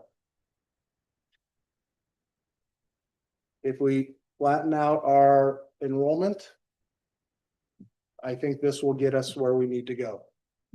In the long run, it may mean not as big a raises as we hope for this year and next, but I think in the long run, we can get back on a schedule of raises if we make these cuts to other things. And then finally, this has to be sustainable for the long term. And so I'm recommending that our Director of Finance, Business, create a Seaman Business and Financial Handbook for our staff that puts in practices, policies, procedures to make sure we have the necessary internal controls. We have our revenue collection procedures, receipts, documentation. We have how we make bank deposits. You can see all those. I don't need to read them to you. Some spending guidelines, how we manage our cash, and those types of things to make sure that we have tight controls on our money and have good, solid audits from here on out. I'm recommending and requiring that all employees with budgets greater than 10,000 to have an electronic access to their budget line with current balances and encumbrances. That's part of what Skyward gets. Also, that all purchases must be completed through either the electronic requisition system, which we don't currently use, a purchasing card system, or a two-party cash system. For human resources, very similar. The person who we hired to be our human resource director, if you approve the recommended organizational chart, would be required to put a human resources handbook together with similar types of things to make sure our staffing stays in line. Have a comprehensive staffing plan developed. In the let me go long term. If we ever add a position above and beyond what we already have, that would have to be approved by the superintendent. And I'm even saying that in the short term, all positions before we fill them need to be evaluated for, is this going to be an attrition position and we're not going to fill it, and that be a superintendent call for the short term. All hires have an approval process, final approval by the superintendent before submission to you guys. And then of course, as always, maintain that you guys approve all hires like you currently do. So those are the things to long-term keep us where we need to be. Any questions, comments on those requirements? So over the next 2 years, we're predicting we're save out of the general fund roughly $1 million.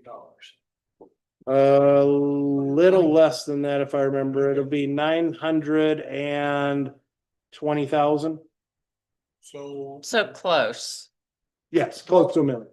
what percentage, if we're looking at just salaries over, percentage of pay increase to our Marty probably is better equipped to answer that. The only caveat I'm going to give you on that is that money, depending on how much more money we might get from the legislature that year, would add to that. But what takes away from that is all of our increased costs as well, because we have to pay our costs in addition to our salaries. Marty, do you have it? But if I don't know if he So has an let's see, the estimate yet. legislature and the property taxes all go up. But the cost of living and covers our additional utility bills, blah, blah, blah, and all of our expenses. In theory, what would $900,000? We should probably talk about that in negotiation. Okay, that's fine. Thank you. Better safe. Yeah. All right. He's been around long enough. If he puts something out there that's not quite perfect, Okay. it will be that's fine. used. I just. Isn't that right, Mary? Mary looks at us. Any other questions for Brad? You said you're gonna send this out Huh? to us, Brad. Yes. So we can. Yep.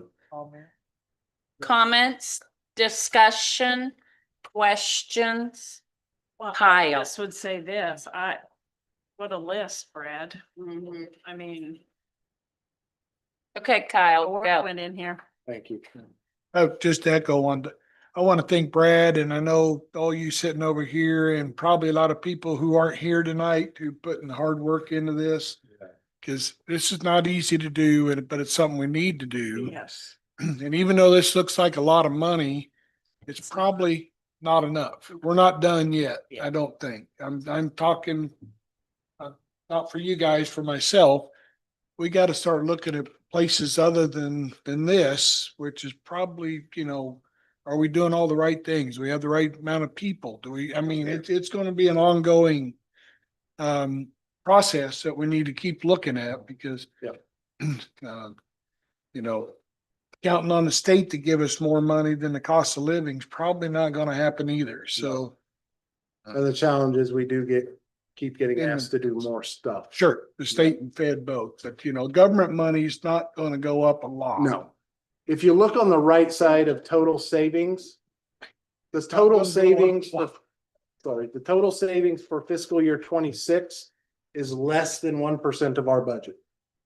So even though the number itself looks big, it's really not that much money compared to our whole budget. But even that hurts because the vast majority of our budget is salaries.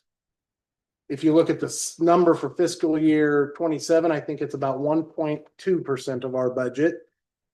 And the third number, 240, is about 0.5% of our budget. So that gives you an idea what percent of our budget we're cutting. It's not a ton of our percent of our budget, but if we're talking about putting people first, people are already the vast majority of our budget. We cannot cut a whole lot out without starting to cut people. Okay, Yeah, any so- other comments? But with that being said, we're looking at 1.5% of our budget cut here. In your very first one, you're looking at 6 to 10%. On some of that, at least on the departments. Yeah. Oh, the very department, first. yeah. Yeah. Yes. Yeah. Which probably isn't there either. I mean. No, we need to, It could- we'll need to look. Yeah, I think we can find something in that Anything range at least. Mhm. else? Christie, anybody? All right, moving on. Now we're gonna vote on spending money. Woohoo. No. The copy paper bid. Wow. I can't read that. No, So Make it every bigger year we on bring this in yours. front of you. It's actually bidded through our Greenbush co-op bidding that we do for them. It's for the buildings and the departments for next year's paper cost. Total white. 29, 34,801.50 for the total. And Greenbush is always, that's the best price you can get. They go out and do the bidding Yeah. on our Yeah. behalf, so yeah. Madam President, I move we accept the bid for copy paper for next school year. As Okay, presented. Second. it's been moved and seconded to accept the copy paper bid as presented. Any discussion? Hearing none, all in favor, raise your right hand and say aye. Aye. Aye. Opposed, same sign, motion carried. You can still make copies, Lisa. About half of that is Lisa's. Okay. The bid for the child nutrition program. We received bids from 3 vendors, Evco, F&A Food, and Gold Star, which is formerly Graves Foods. We recommend awarding the bid to F&A Food Sales and Evco Wholesale Food Corp. Based on price, ability to honor bid specifications, and service experience. What was the price? Well, That one, it depends on how many lunches and breakfasts and everything else. Okay, it's a gotcha, more of a menu Right. gotcha. type of price. Madam-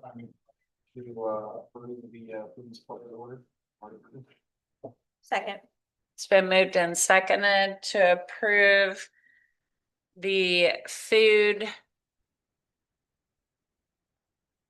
child nutrition program, is that right, that you submitted?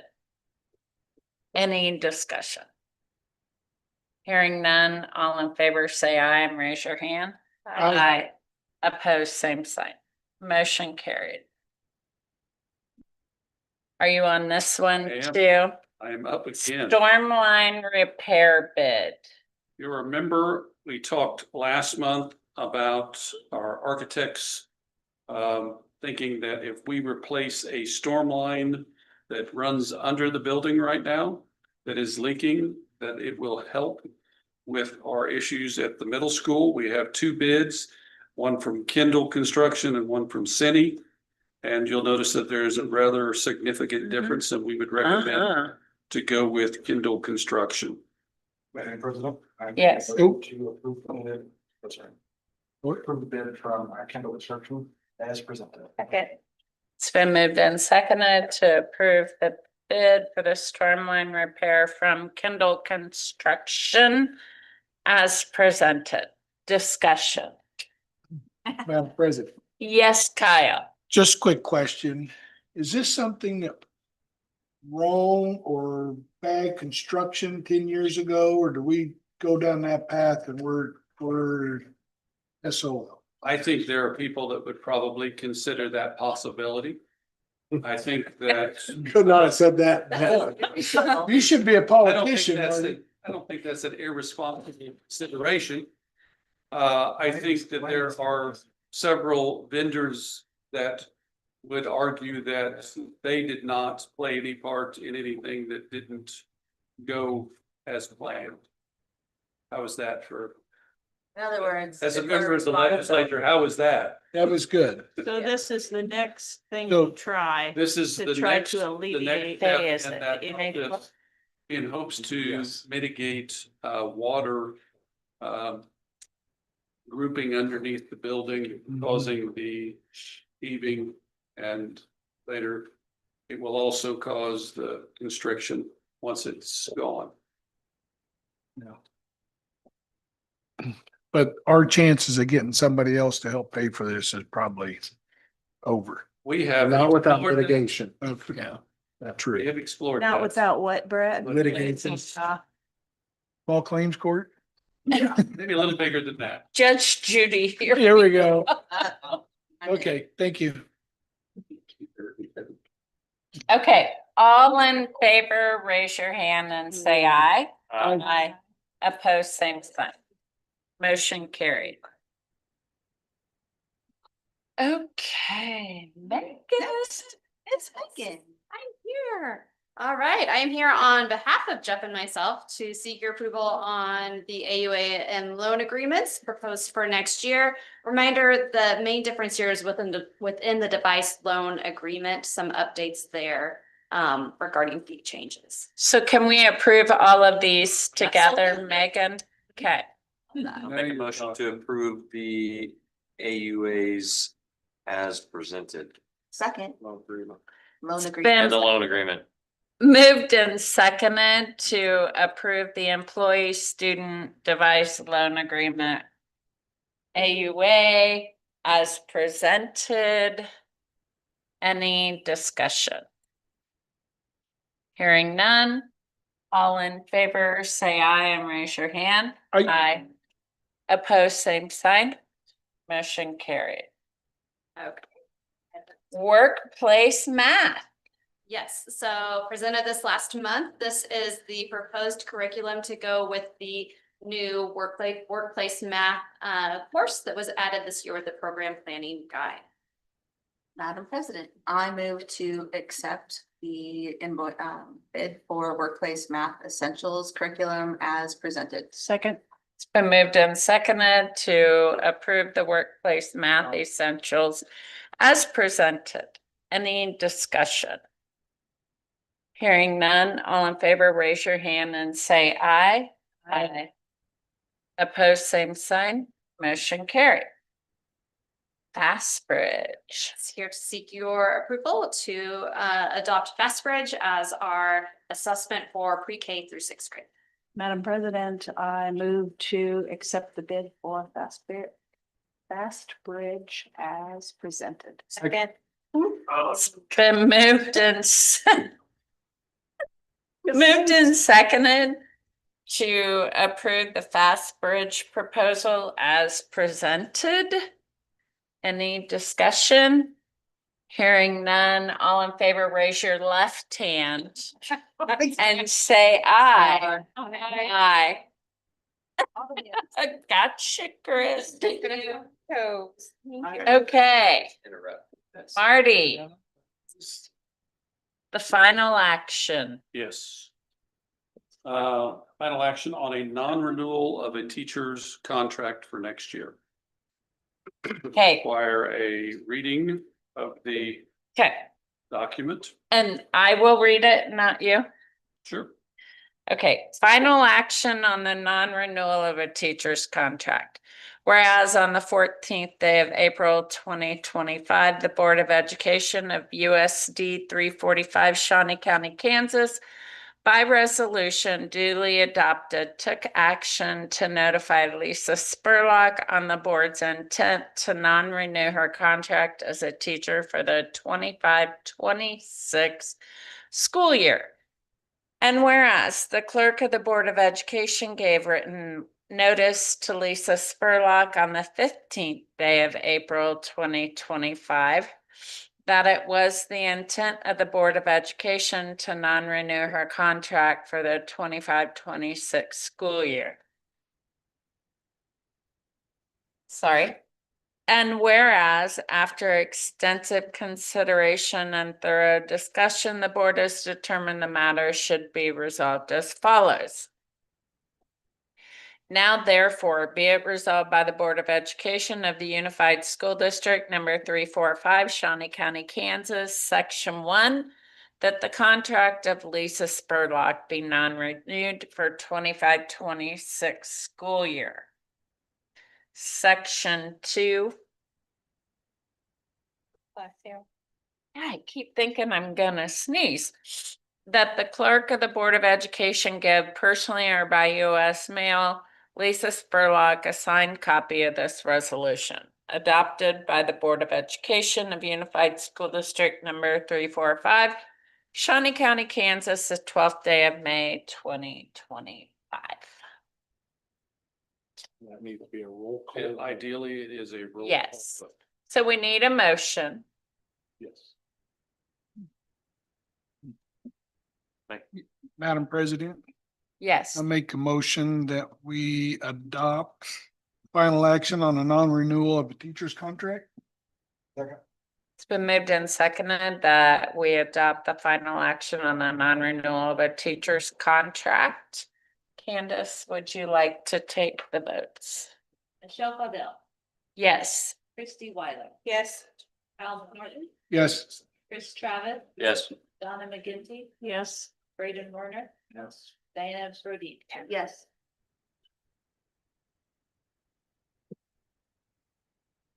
You've done them all?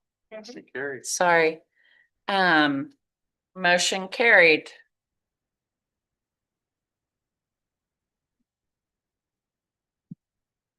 I will. Okay, I make a motion to go into executive session to discuss confidential employee information pursuant to the exception relating to personnel matters of non-elected personnel in the open meeting will resume in the boardroom at no later than 9:30. All in favor, raise your right hand, say aye. Aye. Aye. Opposed, same sign, motion carried. Oh, and I am inviting Brad Wilson into the boardroom. Thank you.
So we are in need of a motion. Madam President, I make a motion to accept the updated organizational chart for our district. Second. It has been moved and seconded to accept the updated organizational chart for the district. Any further discussion? Hearing none, all in favor say aye and raise your right hand. Aye. Opposed, same sign. Motion carried. Okay, now I will make a motion to go into executive session to discuss negotiations pursuant to employer-employee negotiations under COMA. And the open meeting will resume in the boardroom at no later than 9:45, and I will invite Monty. Second. And Brad. Aye. Oh. All in favor?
Jay? Where's Jay?